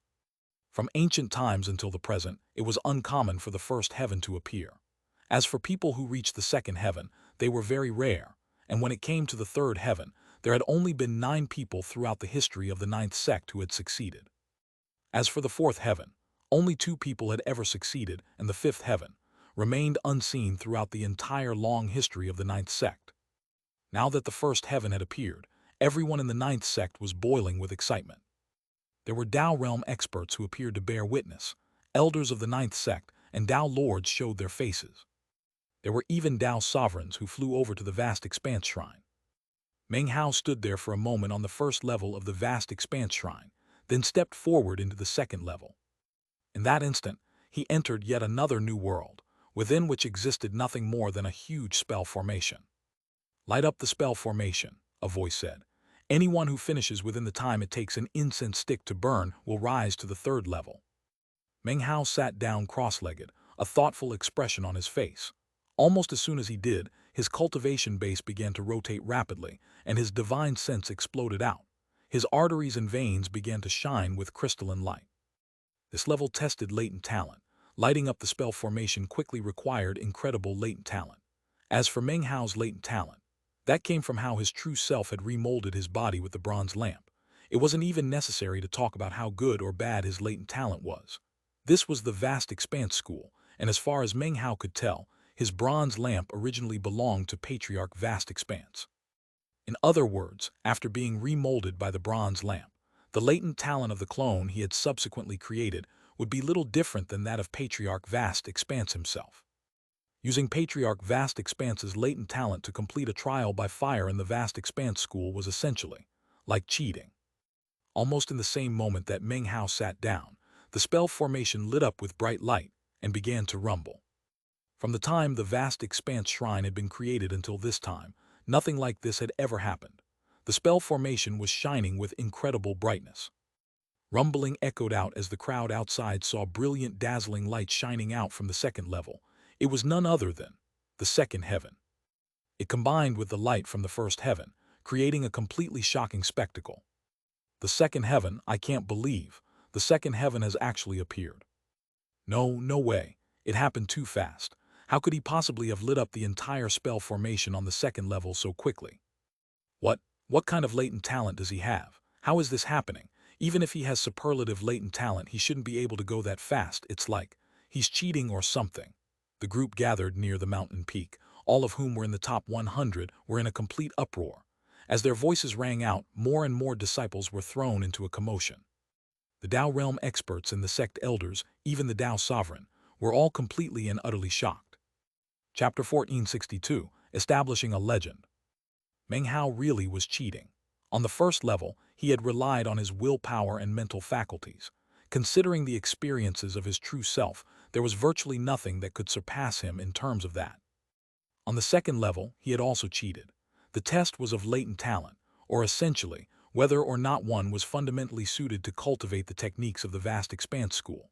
As a matter of fact, what the Vast Expanse School considered to be superlative latent talent might not be considered so by other sects in the outside world. That truth was the case everywhere.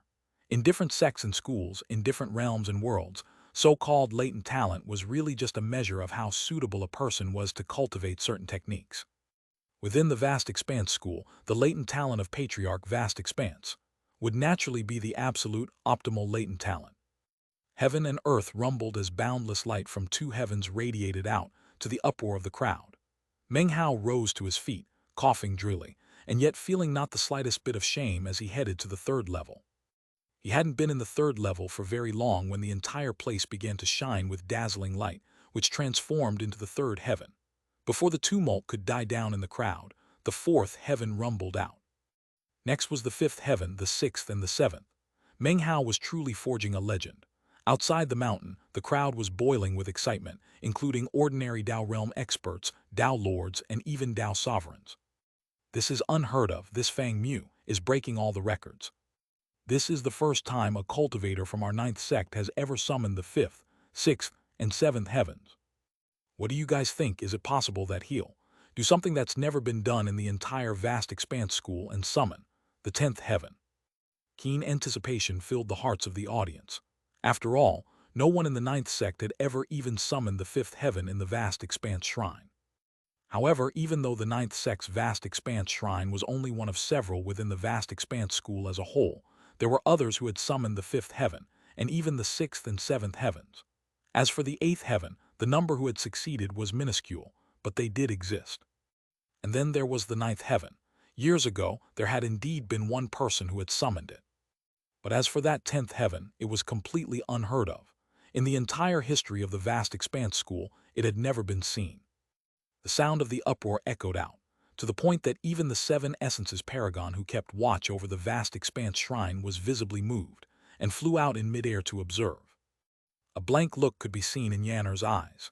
Her master was shaking the entire world, something she almost couldn't believe, almost didn't dare to believe.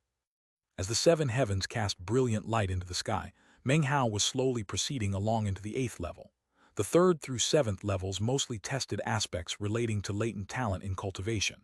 Some of those tests looked at the blood itself, others looked at the blood vessels and arteries. Whatever the case, Meng Hao only had to step into the level to instantly do something which had never been done. Any other result would have been impossible. Him appearing in the trial by fire was almost the same as Patriarch Vast Expanse showing up. How could he not do the impossible and complete the level perfectly? On the stone steel, Fang Mu's name continued to rise until it was in the top 30. All of the chosen whom he had passed up were able to tell how easily he had swept past them. Their records were crushed as easily as dried weeds, as if they weren't even on the same level as him. As for all of the disciples who still ranked above him, they were normally people who acted superior and mighty. But now, they were sitting there nervously. Even the people in the top 10 had ill premonitions bubbling within them. After reaching the 8th level, Meng Hao slowed down a bit. It was now taking a bit of effort to make progress. By this point, the vast expanse shrine was testing one's overall level of power. As for Meng Hao's clone, his weakest aspect was his cultivation base, which still hadn't left the immortal realm. Virtually everyone in the top 10,000 were in the ancient realm. Meng Hao was definitely the only cultivator in the top 30 who was. Furthermore, all those other people were at the peak ancient realm, and some were even on the verge of breaking through to the Dao realm. However, the vast expanse shrine had no Dao realm experts in the rankings. It was a test only for disciples under the Dao realm. Generally speaking, the test for people like that was the transcendence path. Only a few people challenged that trial by fire who weren't in that realm. Within the 8th level, Meng Hao looked up into a starry sky, within which could be seen countless red-eyed shadows charging toward him violently. Close examination revealed that the shadows all had threads attached to them. Apparently, they were all puppets under the control of someone else. The requirement of this test not to simply slaughter the enemy, but rather to seek out whoever was controlling the puppets and kill that person. Without doing that, the cultivator would be overwhelmed by the huge amount of foes, and would then be forced to wipe them out by means of slaughter. Of course, with a sufficient cultivation base, that was always an option. In fact, this test actually placed a high priority on cultivation base. All of the shadows were at the peak of the immortal realm, and after looking them over, Meng Hao quickly identified which one was in control, but could also tell that his cultivation base wasn't sufficient to ensure a kill. Time seemed to slow down, and Meng Hao's eyes flickered with cold light. He knew that he had most likely reached his limit, and yet wasn't willing to just give up. Well, since that's the case, I might as well tackle my ancient tribulation right here. I'll go from the immortal realm into the ancient and see if I can take first place. Without the slightest hesitation, he backed up. His eyes closed briefly, then opened again, and it was as if the world were exploding. Rumbling sounds echoed out from him as his immortal meridians began to explode. His cultivation base rose up, and the air of the ancient realm began to rise up within him. As he started to transform and his cultivation base aura began to rise, everything was shaking violently. At the same time, he shot forward like lightning to appear in front of one of the shadows, whereupon he shoved his palm out violently. A boom could be heard as the shadow shattered. In that instant, all of the other shadows faded, as though the trial of this level were about to vanish. But then Meng Hao made a slight exclamation of surprise. According to his divine sense, there was actually another person within the shadows controlling them. As it turned out, there wasn't one person controlling them, but rather two. A test hidden within the test, huh? Without the slightest hesitation, he flickered into motion, appearing in front of another of the shadows. His palm launched out, and the shadow shattered. The other shadows were already mostly transparent, and now they seemed to be on the verge of vanishing. However, it was at that point that Meng Hao suddenly waved his finger out in front of him. A blast of wind shot out, slamming into one of the fading shadows some distance away, completely exterminating it. In that instant, Meng Hao frowned as he realized that the number of individuals controlling the shadows had once again increased. It turned out there were now more than 8. At the same time, the surrounding figures, including the controllers, were all rapidly vanishing. There didn't seem to be enough time to kill them all. Meng Hao's eyes flickered, and without the slightest hesitation he suddenly took in a deep breath, then performed a double-handed incantation gesture and pointed out. It was none other than demon-sealing hexing magic. He was unleashing the 4th hex, the self-hex. Almost instantly, bizarre fluctuations began to spread out from Meng Hao. A ghost image rose up, and a second version of himself walked forward, then a third and a fourth and a fifth. In the blink of an eye, 10 million incarnations of Meng Hao appeared. There were men and women, old and young, and they all looked somewhat different, and yet they were all Meng Hao.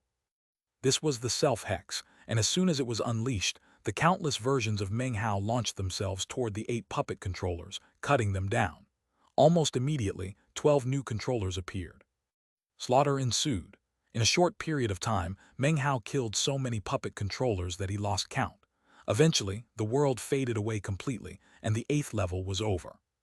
Meng Hao's self-hex faded away, and his incarnations vanished.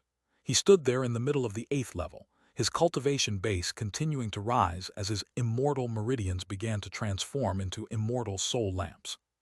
The immortal soul lamps didn't appear outside of him, but rather inside his body. He took a deep breath, eyes flickering as he murmured, "That 8th level was incredible."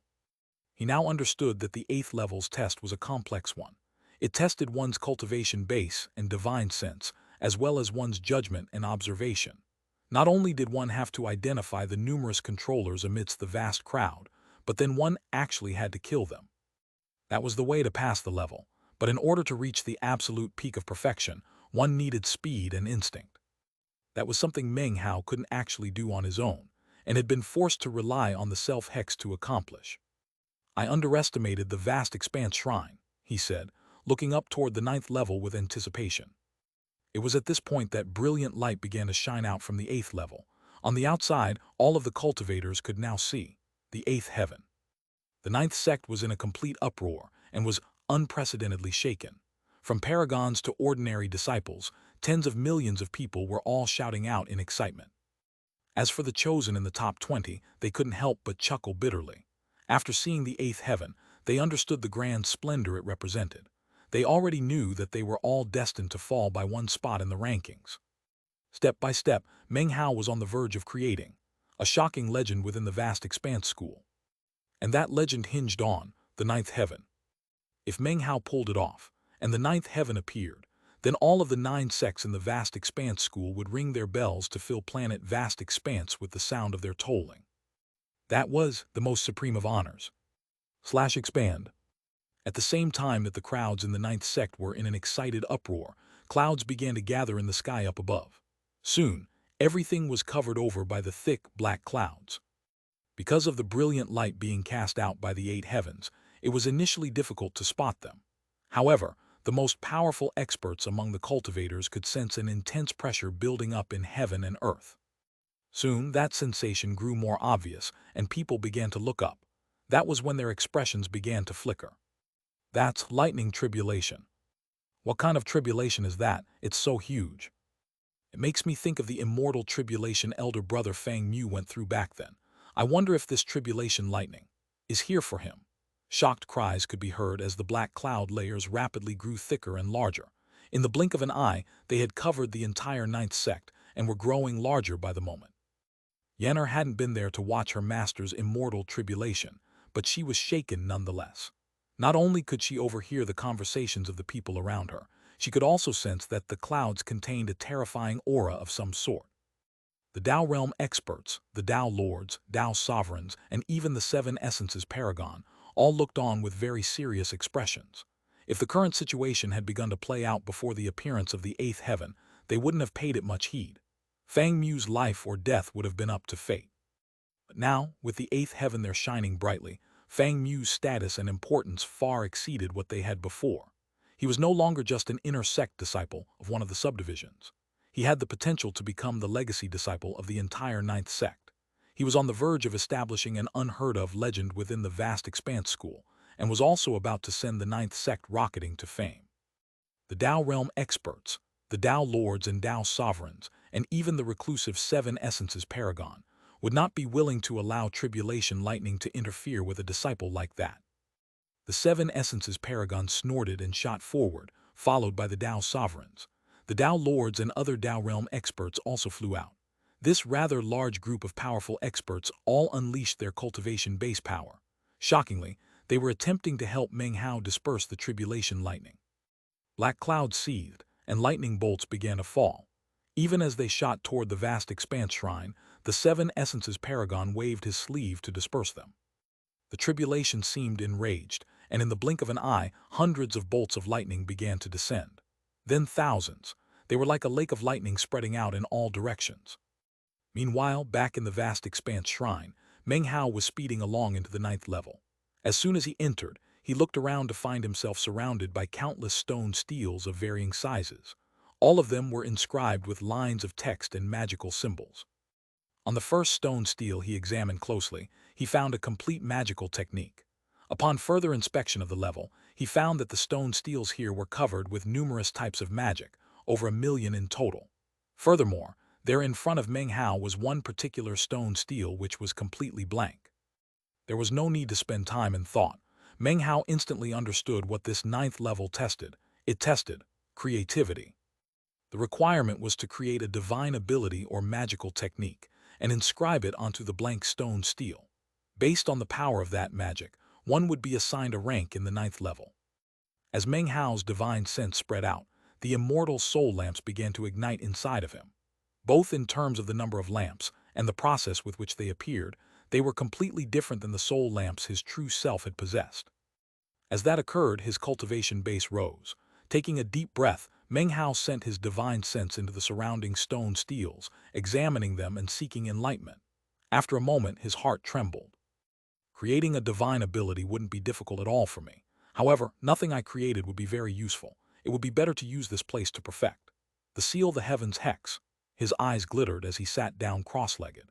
After closing his eyes, he once again sent his divine sense out into the surrounding stone steles to seek enlightenment of the various techniques therein, and using bits of what he learned to add to the seal the heavens hex. As that happened, the seal the heavens hex trembled and grew clearer, and at the same time became more complicated and resplendent. As he continued to seek enlightenment and perform augury calculations, the seal the heavens hex reached greater heights of perfection. Gradually, an intense aura began to emanate out from him, a powerful aura that could shake heaven and earth. It was aggressive, so much so that it seemed capable of sealing the heavens. Incomparably domineering. Despite being wrapped up in seeking enlightenment, he was somewhat able to detect the lightning outside of the vast expanse shrine. Shockingly, there were now tens of thousands of bolts of tribulation lighting exploding out to rock heaven and earth, and yet they were summarily blasted away by the seven essences paragon and the others. Something like a bellow of rage could be heard from within the black clouds as more than 100,000,000 lightning bolts shot down. It was like an explosion of lightning that caused the faces of the onlookers to flicker with shock. Within the vast expanse shrine, Meng Hao shuddered slightly. As his enlightenment progressed, the seal the heavens hex grew more complete. It was now more complex than before, and at the same time more perfect. It was at this point that Meng Hao suddenly realized that, although his original attempt at the ninth hex had been interfered with by all heaven, the truth was that what he had thought to be the perfect version of the hex at that time was actually not so perfect. Now, with the constant additions and adjustments he was making, a perfect version of the seal the heavens hex was taking shape that was completely different from the previous one. It was impossible to say how much time passed, but soon, rumbling sounds filled Meng Hao as the sealing mark of the seal the heavens hex finally reached a state of perfection. However, it was only an outline, not complete. Just when Meng Hao assumed that this would be enough, he suddenly saw lines spreading out within the outline. Unexpectedly, something else was forming inside of him. A second version of the seal the heavens hex. This sudden development left Meng Hao shaken. He once again sought enlightenment, focusing fully on the seal the heavens hex. By drawing upon the more than 1 million perfect techniques around him, he was quickly able to identify the full shape of the sealing mark of the second seal the heavens hex.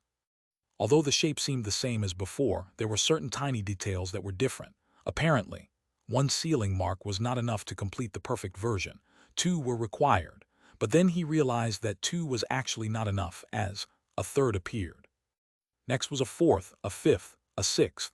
Meng Hao's mind was reeling, and excitement flooded him as he watched the seal the heavens hex continuously transforming and rising to a higher level.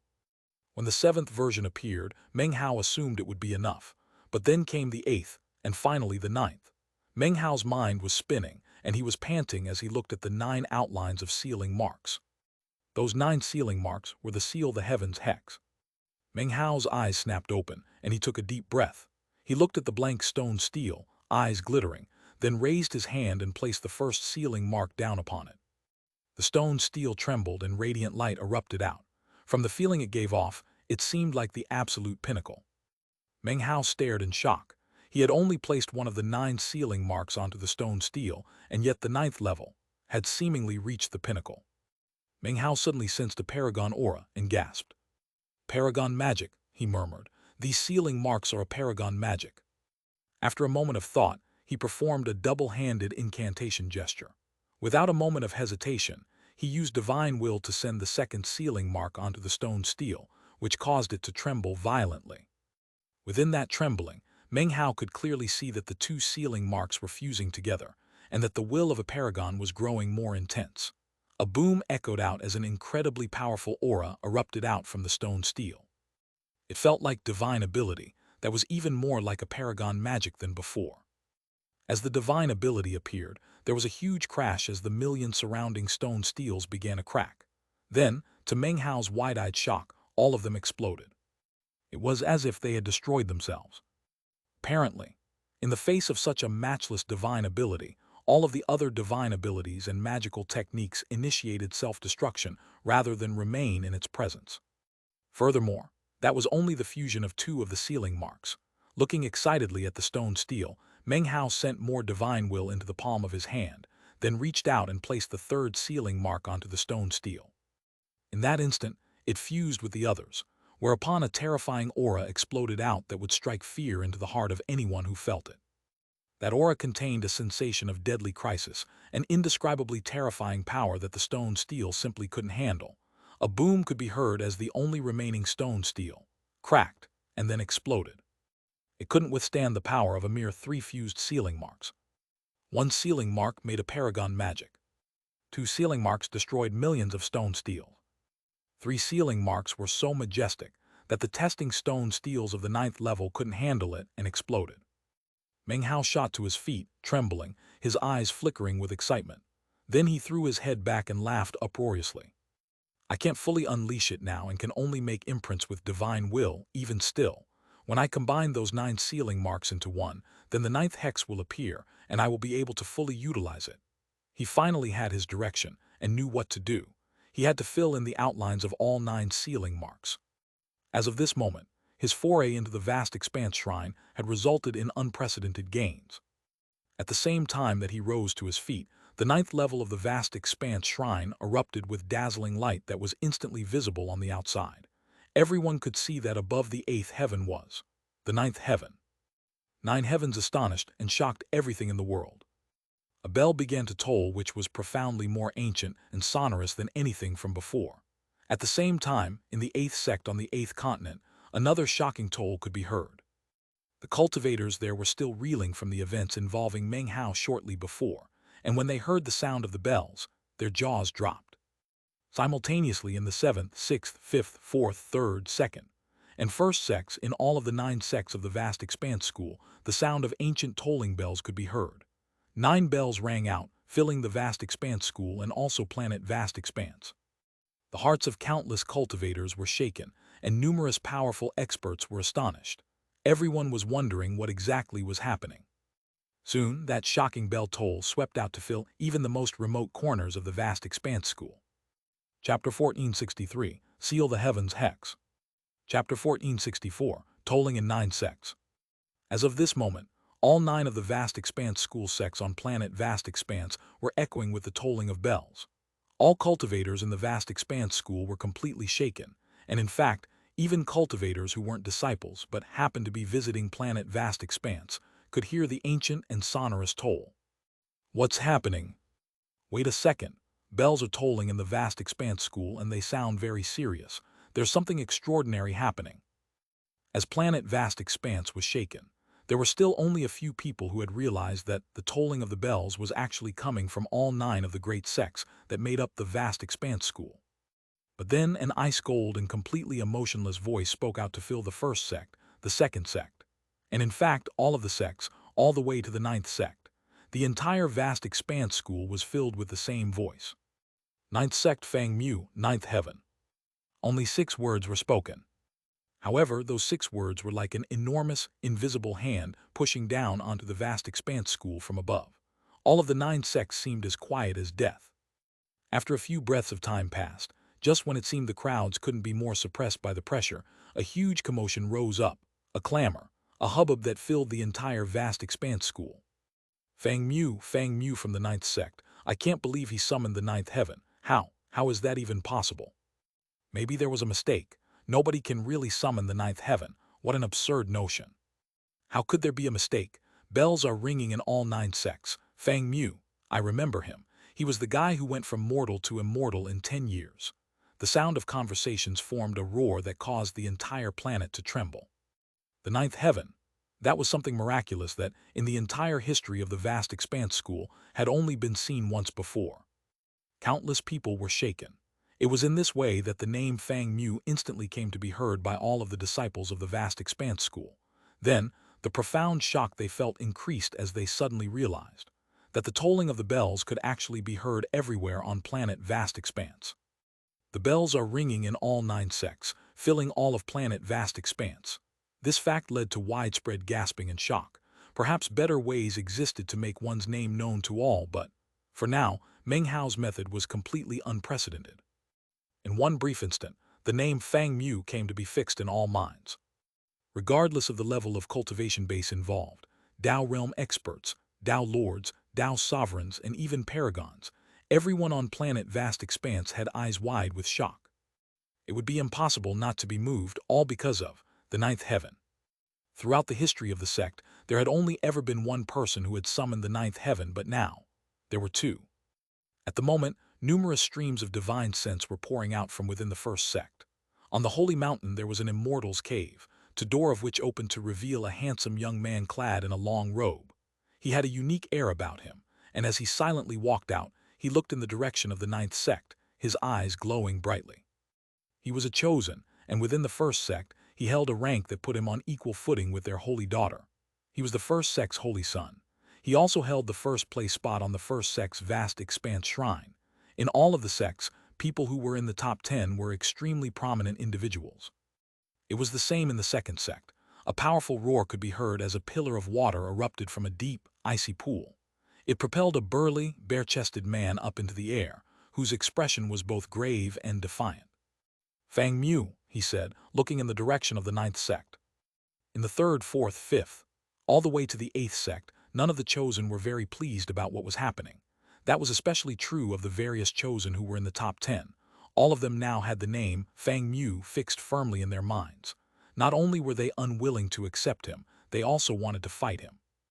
They were chosen like prized jewels of the sect. They had access to cultivation resources that others would find difficult to even imagine. Although they might not have started out as proud and arrogant people, After reaching this point, they could pass up their contemporaries as easily as flipping over a hand. Soon, they were so far ahead that when they looked back, they couldn't see anyone following in their path. They were the people who others looked up to. They were as lonely as eagles, soaring in the heavens. Beneath them were mere common birds who flitted around beneath the very clouds they soared above. It was a lonely existence in which the only people worthy of their gazes were the other eagle-like chosen who were their peers. If you liken such people to eagles, then, as of this moment, it was as if a rock had appeared. The pressure weighing down on them now was something they couldn't accept and filled them with the desire to fight. A gale-force wind was blowing through the vast expanse school, throwing the sects into an uproar and causing surges of energy to appear as various chosen powered up. Even Hanbei appeared. As she hovered there in the air, listening to the tolling of the bells, she could sense the uproar in the first sect and could see other cultivators flying out in shock. Everyone, it seemed, was subconsciously turning to look in one direction. The ninth continent and the ninth sect. At the moment, Hanbei was perhaps the calmest person on all of planet Vast Expanse. It was as if she weren't surprised at all to hear the name, Fang Mu.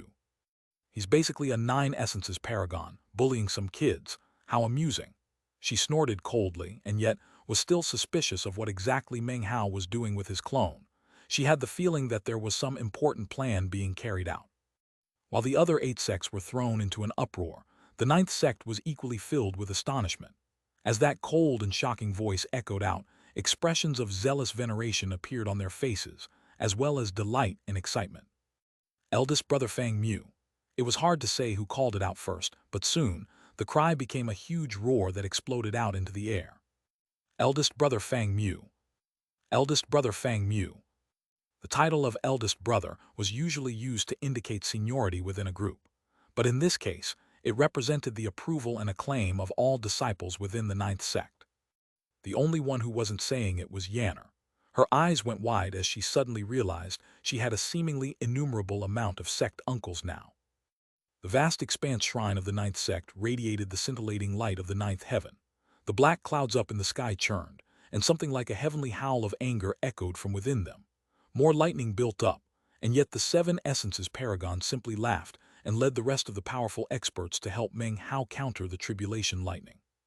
Fang Mu, he said loudly, don't disappoint me. Go all out and see if you can summon the 10th heaven for the 9th sect. In response to his words, a collective gasp could be heard from the cultivators in the 9th sect. Then, brilliant gleams began to shine in the eyes of one and all.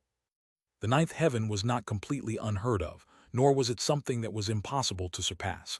In sharp contrast was the 10th heaven. If someone could summon the 10th heaven, then the only thing that could happen in the future would be that others might catch up. However, no one would be able to surpass that person's achievement. It was a glory which would last for tens upon tens of thousands of years, and would always remain within the 9th sect. The 10th heaven, eldest brother Fang Mu summoned the 10th heaven. Eldest brother, get that 10th heaven. As the crowds called out, Yanner also shouted, Master, summon the 10th heaven. The chosen from 9th sect, even the one who held the first place spot on the stone stele but was already prepared to lose it, were moved. Burying their emotions, they sighed, and soon gleams of light appeared in their eyes. If you are a rock, then please don't bully us eagles. Go bully the other birds of prey. That is what the current first place holder was thinking, and similar thoughts were running through the minds of the other chosen. Back on the 9th level of the vast expanse shrine, the thought of bullying the so-called eagles hadn't even crossed Meng Hao's mind. He was very interested in this vast expanse shrine. Waving his sleeve, he cleared the rubble from the 9th level, causing the entrance to the 10th level to appear. Without the slightest hesitation, he proceeded forward to the 10th level, the highest level of the vast expanse shrine. Almost as soon as he set foot there, a strange expression appeared on his face. He was suddenly struck with the feeling that he really was bullying children. The test of the 10th level consisted of nothing more than a wall, which pulsed with shocking magical ripples. Visible there was a list of 10 names, which were the chosen who had taken first through 10th place in this vast expanse shrine. After each name was a number. Behind the first place name was a number a bit higher than 70,000. Subsequent numbers got smaller and smaller until the 10th place, which had a number at around 40,000. From what Meng Hao could tell, the 9th and 10th levels of the vast expanse shrine were complementary.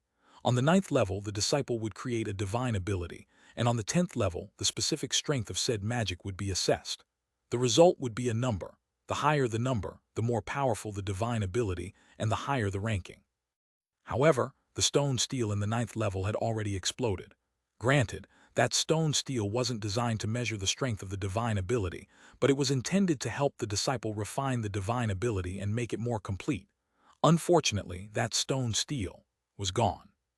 When the Vast Expanse School had created the Vast Expanse Shrine, no one could have imagined that someone would create a divine ability that would actually cause the stone steel on the 9th level to explode. Compared to a divine ability like that, this 10th level would be about as powerful as a pile of chicken ribs. Well, I'll give it a shot, thought Meng Hao. Since this is a special stone steel for testing the power of divine abilities, maybe it won't explode like the last one. After a moment of hesitation, his eyes began to shine, and he reached out. The 9 sealing marks of the seal, the heaven's hex, began to shine brightly inside of him as he pointed his finger at the wall. Chapter 1465, Completely Brazen. The first sealing mark of the 9th hex emerged. Although it was only an outline and illusory, it was complete. You could even say that the sealing mark was comprised mostly of Meng Hao's divine will, which was currently the only way he could unleash it. The flickering sealing mark instantly appeared on the surface of the wall. Almost immediately, the wall began to vibrate, and a rumbling sound emanated out. The name Fang Mu appeared, and it immediately took the first place spot, shoving all the other names downward. Next to it was a number slightly higher than 30 million. It was a number hundreds of times larger than the original first-place spot holder, a number which could shake heaven and earth. Meng Hao didn't really care about the name or the number. However, he could sense that the wall was apparently capable of accepting more than one of the sealing marks. He quickly performed an incantation gesture with his right hand, then pushed it down onto the wall. The second sealing mark flew out, and once again the wall shook. Intense rumbling sounds echoed out, and it took even longer this time for things to quiet down. When that happened, the number next to Fang Mu's name went in the briefest of instants from more than 30 million to the shocking number of 300 million. The terrifying level of that number so vastly exceeded that of the previous number that to speak it out loud would cause even a paragon to gasp in shock. According to the rules of the Vast Expanse Shrine, 100,000 indicated that the divine ability was powerful enough to use on Dao realm experts. 1 million was the threshold for Dao lords, and 10 million for Dao sovereigns. 100 million was for 7 essences paragons. 1 billion was for 8 essences, and as for 9 essences, the number was 10 billion and higher. This wall had revealed the divine ability's final level of power, which had nothing to do with one's cultivation base. Therefore, it was possible to tell that the combined 2 sealing marks of Meng Hao's hexing magic was powerful enough to shake 7 essences paragons. The terrifying level of that power was something that left even Meng Hao shaken, and caused a gleam of focus to appear in his eyes. As of this point, he was certain that his current seal, the Heaven's Hex, was definitely incredibly powerful. Eyes glittering, he once again placed his hand onto the wall. Using his divine will, he placed the 3rd, 4th, and 5th sealing marks down. When the 3rd sealing mark fused into the wall stayed whole, and the number next to Fang Mu's name rocketed up, reaching 1 billion, then 2 billion, and finally 3 billion. That meant that 3 of the sealing marks together could shake an 8 essences paragon. When the 4th sealing mark fused with the others, the wall shook so hard that cracks began to spread out over its surface, which almost immediately tried to close up. The number next to Fang Mu's name changed again, reaching an astonishing level. It went from 3 billion all the way to 10 billion, then 20 billion. It didn't stop at 30 billion, but actually kept going all the way to 60 billion. That incredible number resulting from the fusion of 4 of the sealing marks, 60 billion, indicated that the divine ability could kill half of all 9 essences paragons. And that was only the combination of 4 sealing marks. Next, the 5th sealing mark appeared, and more cracks spread out across the surface of the wall. A boom rang out as the wall reached its limit and exploded. Just before it completely fell apart, Meng Hao was able to see that the number next to the name Fang Mu had broken past 100 billion and was continuing to climb. However, he wasn't able to glimpse the final result, as the wall collapsed. His jaw dropped, and he couldn't help but inhale sharply. He lifted his hand and looked at it, and then a bright glow appeared in his eyes. 5 seal the heavens hex marks combined is enough to kill a 9 essences paragon, even someone at the peak. Meng Hao took a deep breath, his eyes shining brightly as his heart filled with the anticipation of seeing the final version of the ninth hex. It was in this same moment that the wall collapsed, in which massive rumbling sounds echoed out, accompanied by brilliant light. The 10th level of the tower that was the vast expanse shrine began to emit the dazzling light of the 10th heaven. Throughout the entire history of the vast expanse school, only one person had ever summoned the ninth heaven. Now, Meng Hao was the first to summon the 10th. It was completely unprecedented.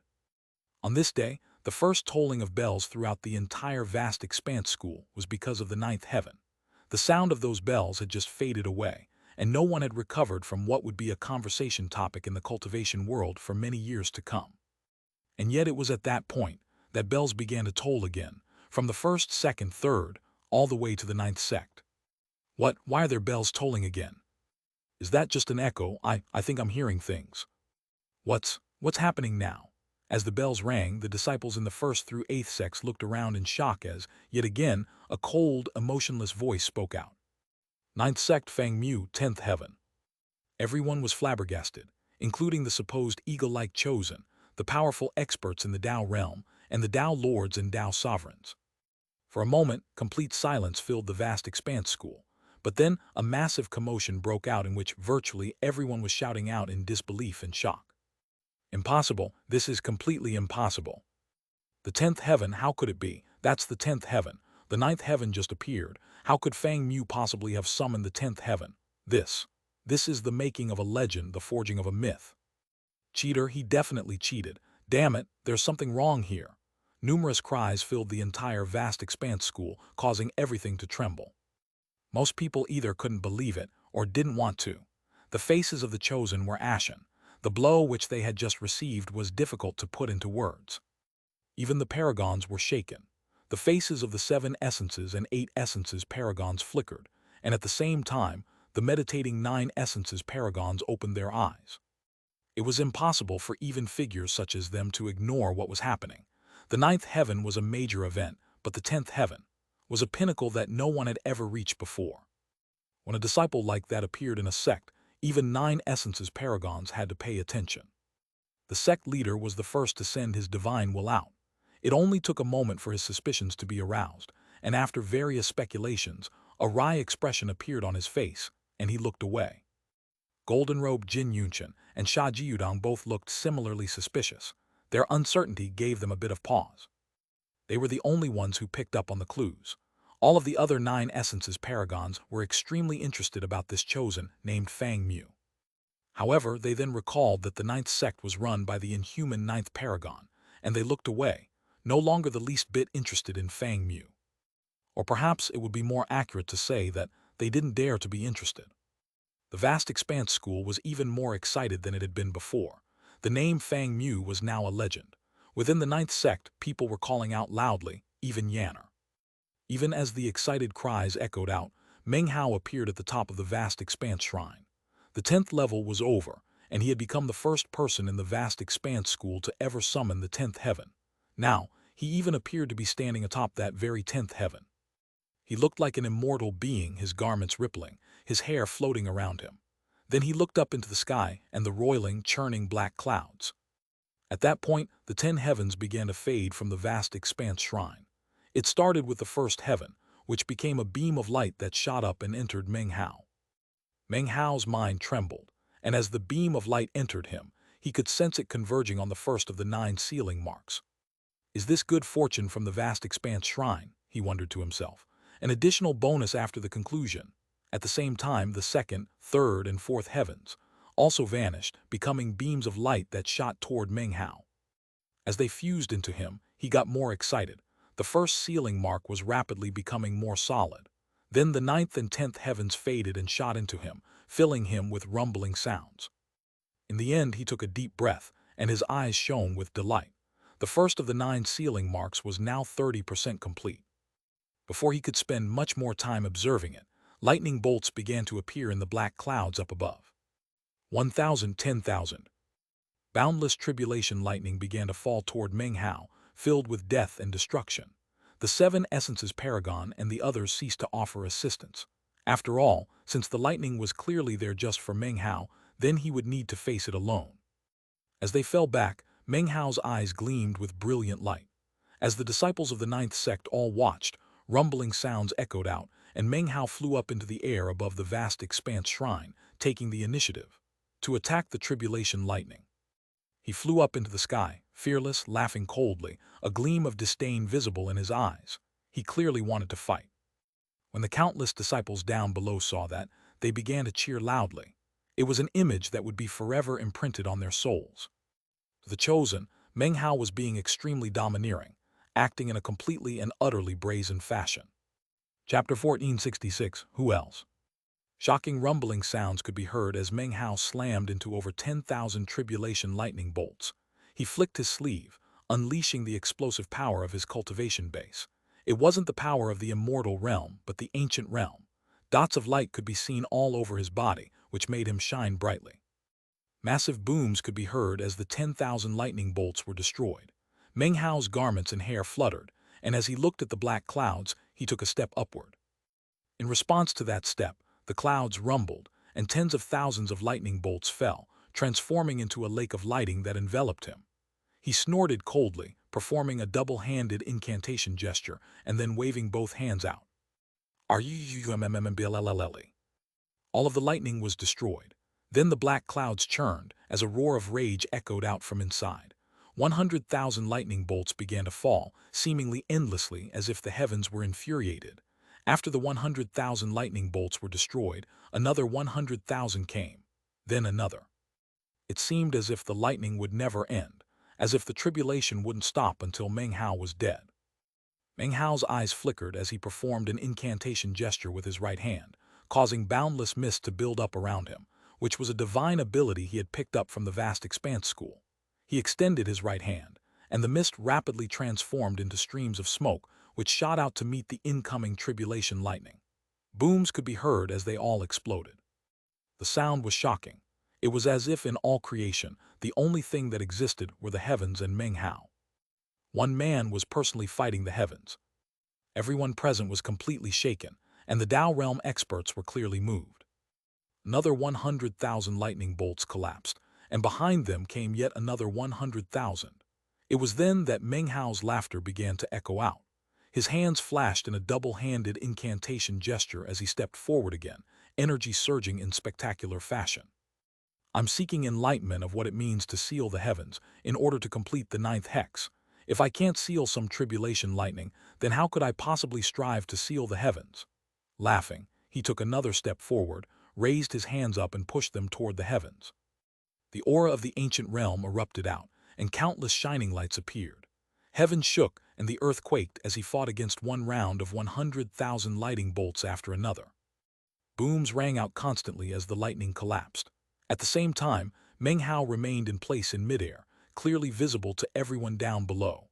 The crowds were shaken by this sight of someone actually fighting the heavens. Meng Hao flicked his sleeve, glaring at the clouds as he said, "Bring it on. Let's see how many lightning bolts you can send against Fang Mu this time." Only someone with profound character could say something like that. Countless gasps of shock could be heard from the crowd down below. It was an intense image that was burned into their minds. Fang Mu standing there, facing off against the endlessly seething black clouds and crackling lightning. Anyone who saw such a scene couldn't help but gasp in astonishment. The Chosen had already forgotten about how they didn't want to accept Fang Mu. Their eyes were shining brightly because of his brazen attitude, his domineering nature, and the heroic and shocking way he fought against the heavens. Fang Mu. Fang Mu. Fang Mu.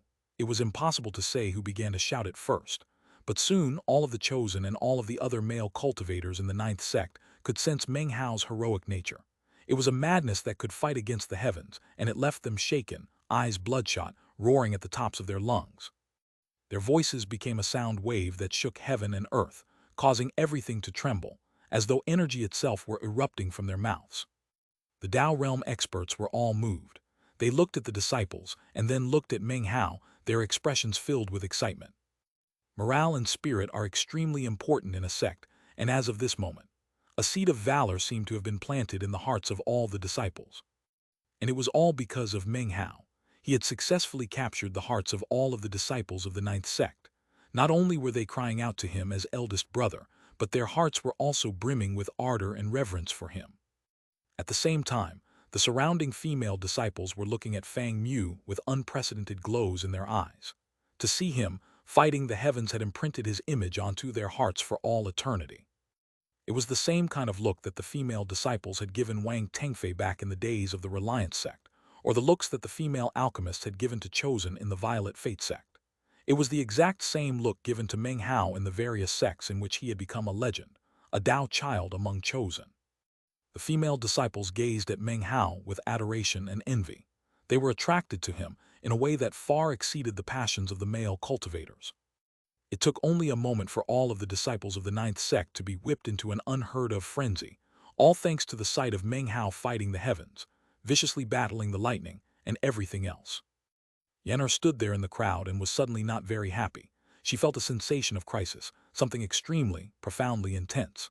She was excited just like everyone else, but her young heart was also filled with a secret joy because of Meng Hao.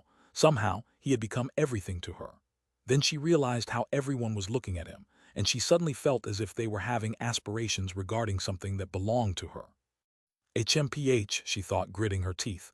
There's only one of that old man. What do you people think you're doing, trying to steal him? He's my master, mine. The emotions of the ninth sect's disciples bubbled over, as if they had been lit with flame. Meanwhile, the clouds churned and more lightning formed, this time, not 100,000 bolts, but instead, more than 1,000,000. 1,000,000 lightning bolts began to fall, a shocking spectacle difficult to put into words. As they fell, they resembled not a lake of lightning, but rather an enormous hand. It was a huge hand composed of lightning, emanating crashing booms as it descended toward Meng Hao. A sensation of imminent crisis rose up within him, and his eyes began to shine brightly. He threw his head back and roared, throwing both hands up into the air, causing numerous dots of light to appear. 30, 50, 80, 108. 1. The number 108 is important in some Eastern religions. More info here. The 108 major chi meridians on his body were all shining brilliantly. Shockingly, within each of those 108 chi meridians, it was possible to see an image. Closer examination revealed that those figures were, astonishingly, immortal soul lamps. 108 meridians, 108 lamps. It was a complete and shocking sight to everyone. This was the first time for Meng Hao's clone to reveal how many soul lamps he had, and the result was almost beyond belief. In the blink of an eye, all 108 soul lamps were blazing with light, casting Meng Hao in complete brilliance. As the enormous palm fell, he harbored no thoughts of putting up a defense or of evading. Instead, he attacked. He was fighting the heavens with an incisive will. Meng Hao took the initiative to fly out, a blur of light that shot toward the enormous lightning hand. Everything shook violently, and all eyes were fixed upon the scene, filled with both nervousness and anticipation. To them, it was as if nothing else existed other than Meng Hao. Time seemed to slow. Everyone watched as Meng Hao made contact with the hand. Then, time seemed to return to its normal speed and even increased explosively. Heaven and earth trembled and rumbling sounds echoed out. The hand, filled with endless destructive power, intent on wiping Meng Hao out of existence, collapsed into countless fragments. The light shining out of Meng Hao dimmed somewhat, but he laughed nonetheless. "Bring it on," he yelled, as brazen as ever, his hair whipping about. Rumbling sounds emanated out from within the black clouds. The clouds suddenly shrank, converging in upon themselves, sending a terrifying pressure out to cover everything. The disciples of the ninth sect had just begun to feel relieved moments ago, but suddenly got nervous again. Crackling sounds rang out as the shrunken clouds suddenly exploded with an insane rain of lightning. 100,000 bolts, 1,000,000, 2,000,000, 3,000,000, 5,000,000, 8,000,000. 8,000,000 lightning bolts converged, seemingly covering the entire world. They descended like a downpour, and from a distance they almost looked like a huge finger. Although it was simply an outline, the resemblance was striking. Meng Hao's pupils constricted as the finger closed in on him. Just when his true self was preparing to converge some divine sense to send out an assistance, all of a sudden, a voice could be heard. It came from the group of Chosen down below. They had witnessed Meng Hao fighting the heavens, and they could see how mismatched and unfair the battle was. "Eldest brother Fang, you're fighting the heavens alone. I hope you don't mind if I, Sun Mu, join you in fighting the tribulation lighting." Even as the words rang out, a figure flew out from the crowd. Almost simultaneously, More people began to call out. Eldest brother Fang, count me, Liu Mu in as well. And me Chen Ao. How could I, Zhang Yunqi, possibly stay out of something like this? And me. Eldest brother I Kai Wei will also join you. Tribulation lighting. Zheng Yuan will join you to fight it, eldest brother Fang. Countless individuals flew up, and innumerable voices cried out. There were men and women, all of whom flew up into the air. 1,000 disciples, 5,000, 30,000, 200,000, 1,000,000, 3,000,000. Soon 10 million disciples were up in the air, flying together. The Tao realm experts were shocked, and the paragons gasped. In the blink of an eye, the 8 million lightning bolts suddenly lurched to a halt. Expand. It wouldn't be correct to say that all of the disciples in the ninth sect flew up to assist, but 10 million was a huge number, all of whom flew up, causing heaven and earth to shake. Their eyes burned with reverence and awe. Many of them were even ranked on the vast expanse shrine. However, because of the 10th heaven, Meng Hao had thoroughly won them over, and his heroism in single-handedly fighting the heavens had set their blood boiling. As their voices rang out and they flew into the air, the world trembled. Meng Hao's clone looked at them, heart pounding, and a bit in a daze because of their cries. His true self, who remained concealed nearby, was also taken aback, and felt his heart beginning to pound. Their cries gave him a strange feeling. The truth was that before, he had never felt much of an attachment to planet vast expanse.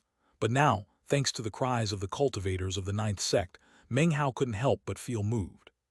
That feeling was like a seed planted in his heart, which almost immediately began to slowly grow. Meanwhile, the black clouds in the sky rumbled, and the enormous outline of the finger formed by the 8 million lightning bolts seemed to seethe with rage as it descended once again. This time, Meng Hao wasn't facing the tribulation lightning alone. 10 million disciples of the ninth sect joined him, unleashing various divine abilities in a heaven-defying display. Everything went dim, and the sky seemed to be on the verge of collapsing. The clouds' layers roiled, and from a distance, it was possible to see that the truly shocking sight was not the 8 million bolts of tribulation lightning, but rather the 10 million disciples. It was an indescribably powerful offensive, a destructive attack that was difficult to put into words. Anyone who tried to illustrate it in a painting would find it very difficult. It was completely astonishing. It was man versus the heavens. The heavens roared and man howled. Massive rumblings echoed out as the enormous lightning finger began to fall apart. Blood sprayed out of the mouths of the 10 million disciples, transforming into a sea of blood. However, instead of falling to the ground, it shot up toward the lightning. The intense booming sounds continued to echo out. So far, this battle with the tribulation lightning had lasted for over 100 breaths of time. When the 8 million lightning bolt finger collapsed, the 10 million disciples once again coughed up blood. All of them were injured and staggered backward.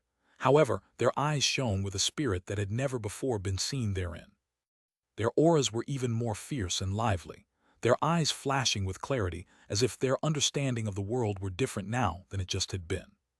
It was a scene that was earth-topplingly shocking to the Tao realm experts, Tao lords, Tao sovereigns, and the 7 Essences Paragon. There were other 7 Essences Paragons who were rushing over, and when they personally laid eyes on what was happening, they gasped. How could they not tell that the energy of the entire ninth sect was now completely different than before? There was a vitality, a focus, an incisive power. There was the gall to fight the heavens, who said that only a single person could fight the heavens. The tribulation lightning wasn't finished. Even as the 10 million disciples fell back, the black clouds in the sky seethed once more. They shrunk again, but this time to an exaggerated degree. In the blink of an eye, they were vastly smaller than before, only about 3,000 meters across. However, as they shrunk, the pressure they exuded emanated out like numerous crushing mountains that could destroy all. The disciples gritted their teeth and prepared to charge and attack once more. Before they could, Meng Hao leaped up ahead of them. Surprisingly, he completely ignored the lightning and turned back to the countless cultivators. Taking a deep breath, his eyes flickered as he clasped hands and bowed deeply to them. I Fang Mu offer many thanks to you, fellow Taoists. You've done enough by helping once. After all, this is my tribulation. Many thanks. Without offering any other words, he clasped hands and bowed.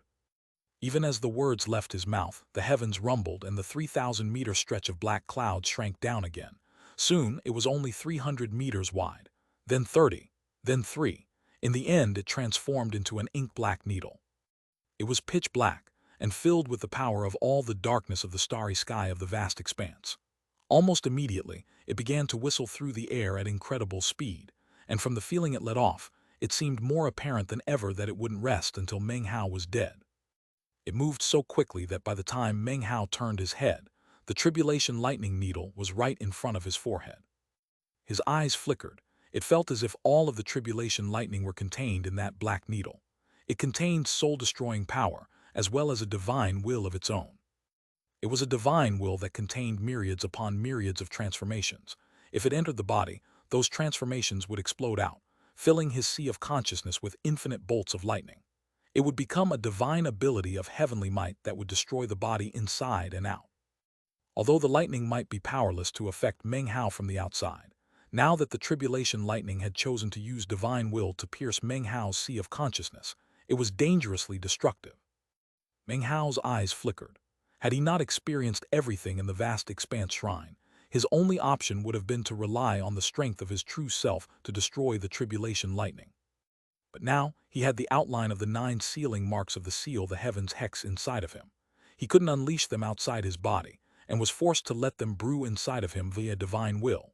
Right now, the tribulation lightning needle was about to stab into him and enter his sea of consciousness to unleash its transformations of divine will. However, to Meng Hao, with his terrifying seal the heavens hex in 9 parts, this tribulation lightning was seeking its own destruction. A cold smile appeared on his mouth, and he didn't even attempt to evade. He allowed the black needle to stab into his forehead, merging into him. It became countless streams of blackness that instantly poured through his body, converging onto his soul and his sea of consciousness. Then, it became a fog of black lightning that prepared to destroy him from the inside. However, it was then that Meng Hao drew upon his divine will. Instantly, the first sealing mark of the seal the heavens hex appeared, causing rumbling sounds to echo out as it faced off with the black lightning mist. When they met, the black mist lurched to a halt, then exploded out with even more force than before. However, then the second sealing mark appeared, and the third. After that was the fourth. They combined with the first sealing mark, utterly shaking the black mist. It began to dissipate, whereupon a roar of rage and disbelief echoed out. Meng Hao snorted coldly, and the 5th sealing mark appeared.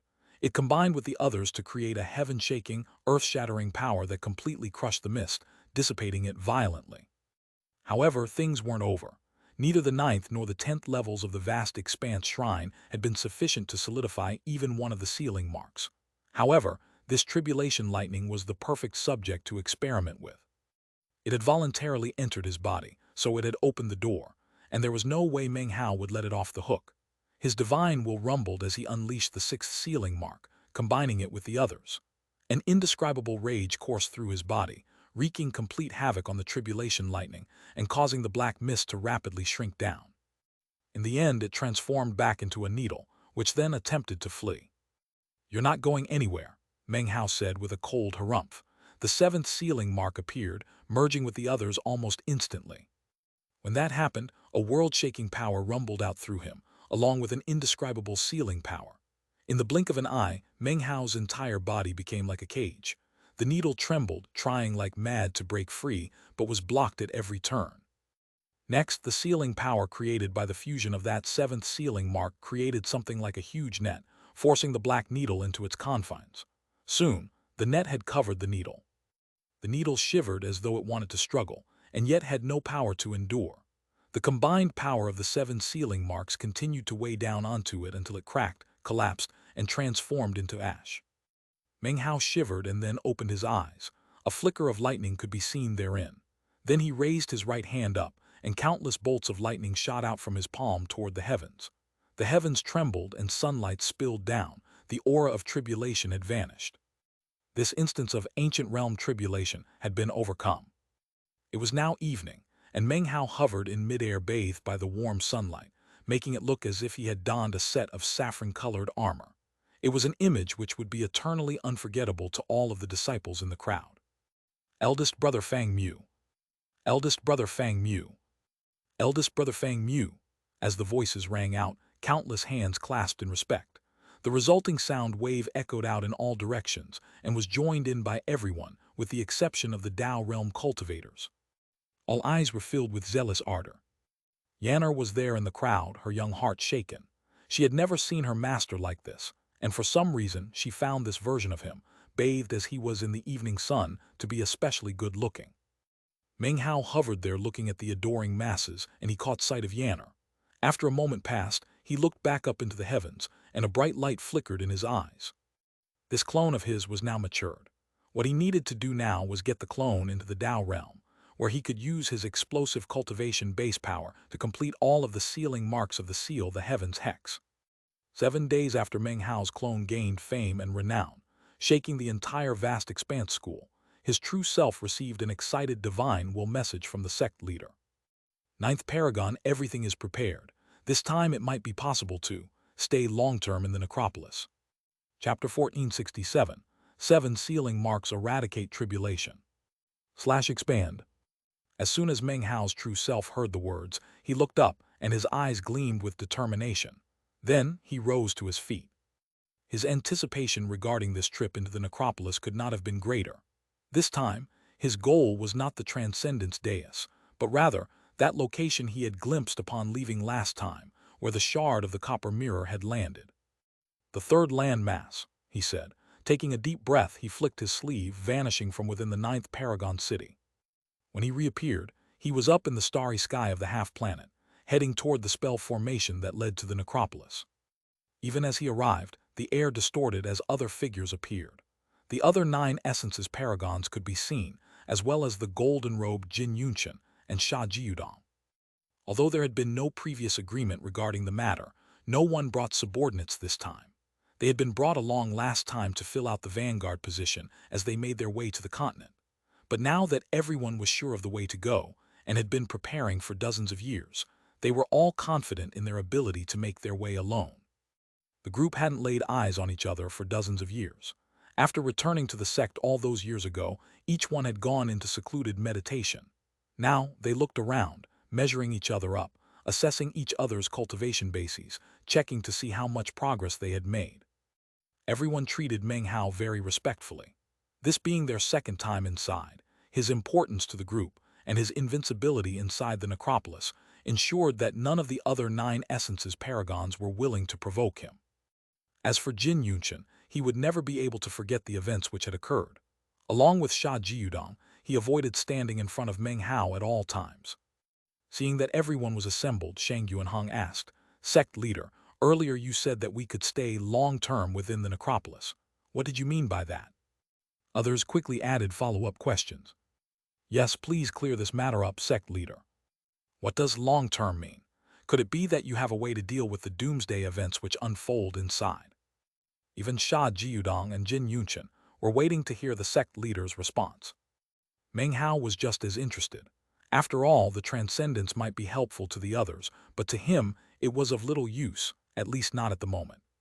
He still needed his clone to finish forming the 9th hex and then merge back into him. At that time, he would be able to take advantage of the aura of the Transcendence Dais, combine the 9 hexes, and gather the power to extinguish the bronze lamp. Before then, he didn't care much at all about the necropolis. He only cared about the copper mirror shard. "Calm down, everyone," the sect leader said, laughing. "There is still one more fellow Taoist who hasn't come yet. Once she arrives, I'll explain everything." The sect leader's eyes shone with brilliant light.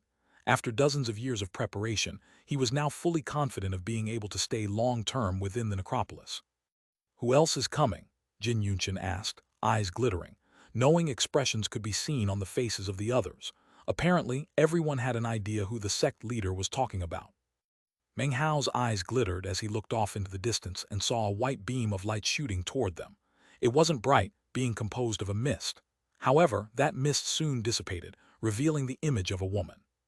She wore a long white robe and was gracefully beautiful.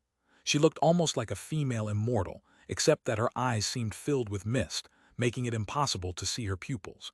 It almost was as if her eyes had been intentionally obscured with mist to prevent people from seeing them. "Greetings, fellow Taoist Bai." As soon as the crowd caught sight of her, they clasped hands and bowed in greeting. Even Jin Yunqian and Sha Jiudong treated her with the utmost respect.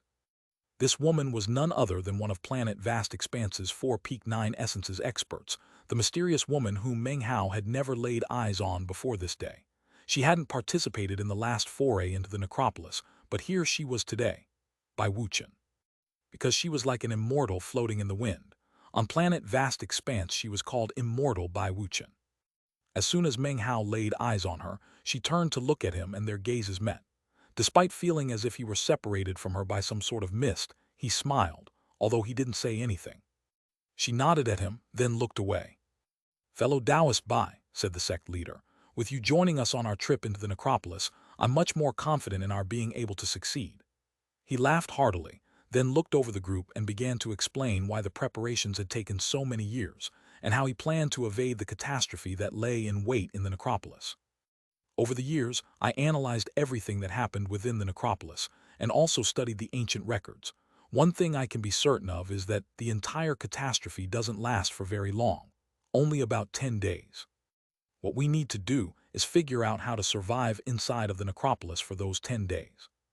After all, once inside of the necropolis, even though it is an illusory world, if you die inside, you will die in reality. Therefore, the key is to be in a state of reality, and yet unreality in a state of illusion, and yet not illusion. In that aspect, fellow Taoist Bai can help us. If we need even more assistance, I've also made other preparations. No one spoke or asked any questions during his speech. When he finished, he didn't wait for anyone to ask any questions. He waved his right hand, causing a turtle shell to appear, about the size of a palm. It glittered with scintillating light like a precious treasure and even emanated pulses of pressure. When the sect leader took hold of it, it almost looked as if his hand weren't part of the world anymore. His flesh was visible, and yet undetectable via divine sense. "It took me dozens of years to prepare this particular item," he said. Almost as soon as the turtle shell appeared, the expressions of the others flickered. "That item?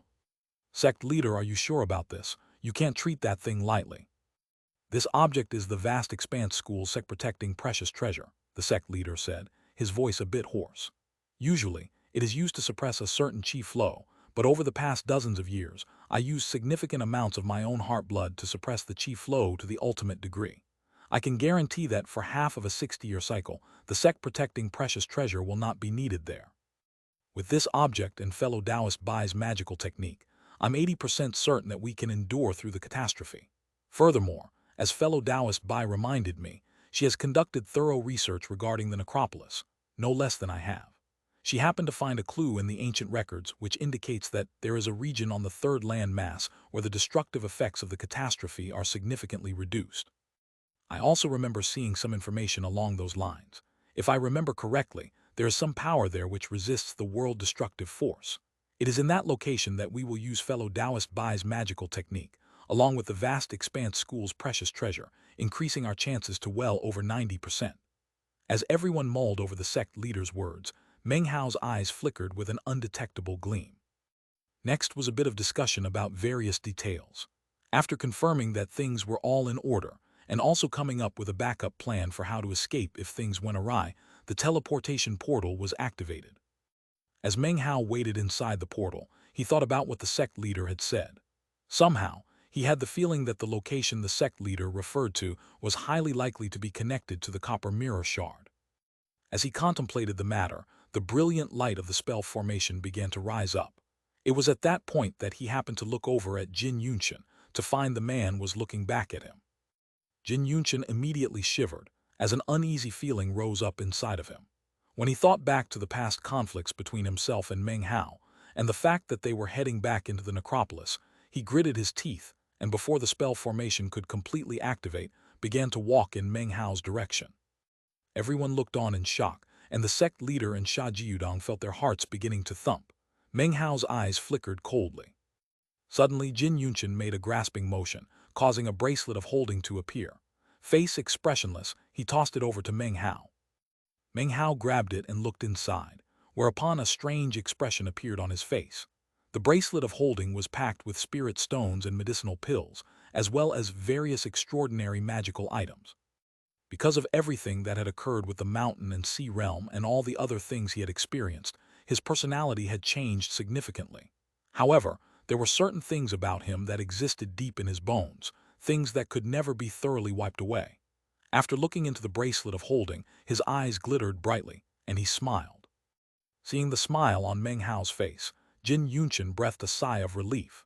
He completely ignored the strange looks that had appeared in the eyes of the onlookers because of his paying a protection fee. He could never forget how, when they had returned from the necropolis last time, Meng Hao had looked at him with disfavor, and then they had exchanged blows. When that happened, he had shouted out about how he had paid compensation already, and the result was a somewhat bashful expression had flickered across Meng Hao's face. You can try to hide it, he thought, but my flame eye can see your greedy nature. HMPH. I've already given you a bracelet of holding, so if you look at me the wrong way again, then I'll remind you about that fact to make sure things don't go too far. And if you really get out of hand, well, I've prepared 5 more bracelets of holding. Don't think I won't be able to handle you this time. Snorting coldly inside, Jin Yunqian stuck his jaw out, looking as proud and lofty as ever. Meng Hao cleared his throat, feeling a bit embarrassed by the strange looks being cast in his direction.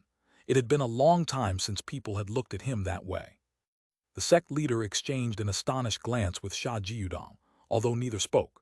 As for immortal Bai Wuchen, she had a strange expression on her face as she glanced first at Jin Yunqian and then at Meng Hao.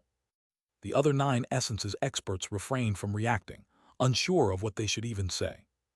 After a long moment passed, the spell formation light shot up into the clouds, and the group vanished. When they reappeared, they were on the very border of the necropolis's outer region. From a distance, the necropolis looked just like it had last time. There were endless ruins and 9 land masses. It was a desolate and ancient place, filled with silence. The instant Meng Hao appeared, he could sense the coldness in the area and how the bronze lamp flickered in response. Yet again, he sensed how he could command the ghosts. In this place I am the Emperor, and I'm here for the copper mirror. He closed his eyes, and somehow he could almost hear the countless ghosts in the necropolis crying out in greeting. Chapter 1468, I'm here for the copper mirror. Chapter 1469, Conflicts. As soon as the entire group appeared in the necropolis, everyone turned to look at Meng Hao, with the exception of immortal Bai Wuchen. The sect leader clasped hands and bowed to him. Meng Hao nodded, his eyes flickering. His purpose in coming to the necropolis this time was clear. He wanted to get to the 3rd land mass and find the copper mirror shard. As for what everyone else did, he didn't really care. In fact, he planned to leave everyone behind as soon as possible. The ideal outcome would be to handle all matters within 1 month. That way, he wouldn't have to try to weather out the apocalypse with the rest of the group. Suddenly, his third eye opened, and he looked out as the ruins around him completely changed. Without any hesitation, he shot forward. Everyone else began to follow, clearly able to sense the increased coldness in the area. That meant that they were surrounded by countless ghosts, and yet, Meng Hao's own calm demeanor allowed them to remain completely calm. Immortal Bai Wuchen had a slightly different reaction. A strange gleam appeared in her eyes as she took everything in. In the end, she looked thoughtfully at Meng Hao. Time passed. Previously, it had taken them 2 days to get through the perimeter region of the necropolis, but this time, it only took 2 hours to reach the bridge leading to the 1st land mass. Being familiar with the bridge as well, they were able to make it across much more quickly. After only about another 2 hours, they were on the 1st land mass. People were starting to get excited to be on the land mass again. As for Meng Hao, he didn't even stop. He proceeded along quickly, heading toward where the 1st land mass connected to the 2nd. The sect leader could see how anxious he was, but after a moment of hesitation he said, "Fellow Taoist 9th Paragon, please wait a moment. There's no hurry to get to the 2nd land mass. Let's give fellow Taoist Bai some time on the altar to seek enlightenment. There will be plenty of time afterward." Meng Hao frowned, then nodded and changed directions, heading directly toward the center of the land mass. After half a day of speeding along, Bai Wuchen stepped onto the Transcendence dais. Meng Hao looked off in the direction of the 3rd land mass, the gleam in his eyes growing more intense. After 7 days passed, immortal Bai Wuchen was still in the midst of seeking enlightenment. That caught Meng Hao's attention, and yet all he did was glance at her. 8 days passed. On the 9th day, Bai Wuchen trembled and then slowly rose to her feet, a strange look gleaming in her eyes. She glanced over at Meng Hao briefly before looking away. By the time Bai Wuchen had finished her enlightenment, even the sect leader was starting to get a bit anxious. They traveled on for another half day until they were on the border of the 1st land mass, where it connected to the 2nd. In this location, there was no bridge, but instead, a staircase floating in the starry sky. Beneath the staircase was nothing but a swath of pitch-black darkness, from within which echoing roars could be heard. The sect leader looked cautiously at the staircase. These stairs are even more dangerous than the bridge. We need to—" Even as the words left his mouth, though, Meng Hao opened his third eye. They had already wasted enough time because of Bai Wuchen, leaving less time for Meng Hao to accomplish his goals, and he had no desire to try to stay in this place to weather the catastrophe. As his third eye opened, he threw his arms up into the air, and then sent divine will out in all directions. In almost immediate response, countless ghosts on the first land mass let out shocking howls that the living couldn't detect. They flew up into the air and then began to rush toward Meng Hao from all directions. Even the ghosts outside of the first land mass joined in. Soon, the coldness around them intensified, and cracking sounds could be heard as the ground began to ice over.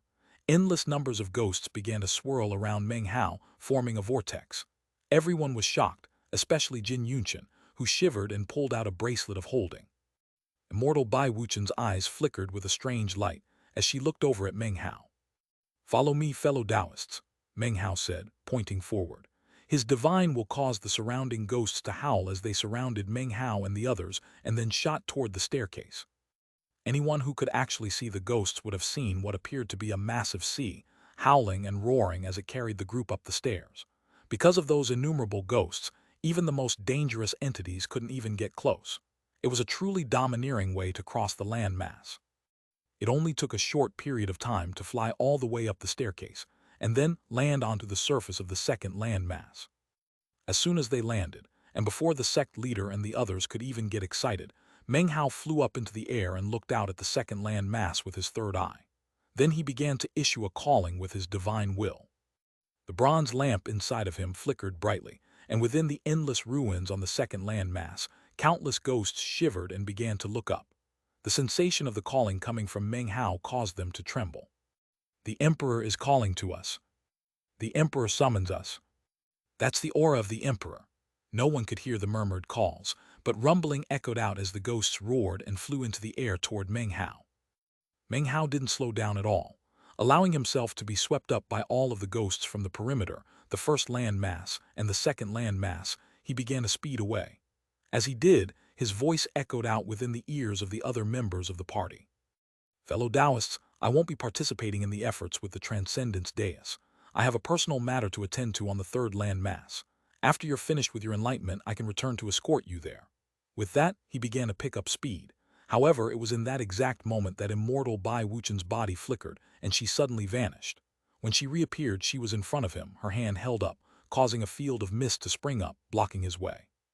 "Fellow Taoist Ninth Paragon," she asked, "the third land mass is extremely important. No matter what personal matter you have to attend to, it would be best to avoid entering it alone. Why don't you wait for us to finish our enlightenment, and we can all go together?" Meng Hao stopped in place and looked at her coldly, his brow furrowing. He had never had any dealings with immortal Bai Wuchen and had no grudges with her, and yet here she was, suddenly acting hostile. He then thought back to how Jin Yunqian had taken action against him in the past, and his eyes flickered thoughtfully. Feeling a bit irritated, he said, "I don't care what sensation or perception you've experienced. Please don't forget what kind of person I am. If you don't provoke me, I won't provoke you." Before anyone else could even respond, Jin Yunqian chuckled coldly in his mind. He truly wanted to ask Meng Hao who had provoked whom last time they came back from the necropolis, and if Meng Hao was currently in a bad mood. From what Jin Yunqian could tell, immortal Bai Wuchen must have felt the same thing he had felt last time, something like the will of Patriarch Vast Expanse, which made her decide to try to kill Meng Hao. The sect leader frowned and was just about to offer an explanation. However, Meng Hao was not feeling very tolerant at the moment and took a step forward. Immortal Bai Wuchen smiled coldly, performing an incantation gesture with her right hand, causing her cultivation base to erupt into a windstorm that blocked Meng Hao's path. "Screw off," growled Meng Hao, flicking his sleeve. The surrounding ghosts emitted piercing howls as they charged forward, blasting at Bai Wuchen like a tempest. Booms rang out and Bai Wuchen's face went pale. She had no choice but to fall back. As she did, Meng Hao passed by and began to speed off into the distance. "Sect leader, fellow Taoists," said immortal Bai Wuchen, "the third land mass is very important to us being able to endure the catastrophe. Clearly he has his reasons for going there alone. If I don't go to personally investigate, my heart can't rest at ease." Ignoring the rest of the group, she flew in pursuit of Meng Hao. Her eyes glittered with strange light. As it turned out, Jin Yunqian had guessed wrong. She hadn't blocked Meng Hao's path after sensing the will of Patriarch vast expanse. The truth was that her real reason for coming into the necropolis was that she was after a certain object located in the third land mass. It was something very important to her, and in fact, because of that item, something else in her bag of holding was beginning to emit pulsing fluctuations. No one knew it, but even if the sect leader hadn't asked for her help, she still would have come into the necropolis. Based on information she had gleaned from others regarding the previous trip, the gains made by the group were significantly greater than in previous attempts. That meant that she had a much greater likelihood of acquiring that item she wanted. That was also why she had encouraged the group to try to weather the apocalypse on the third landmass.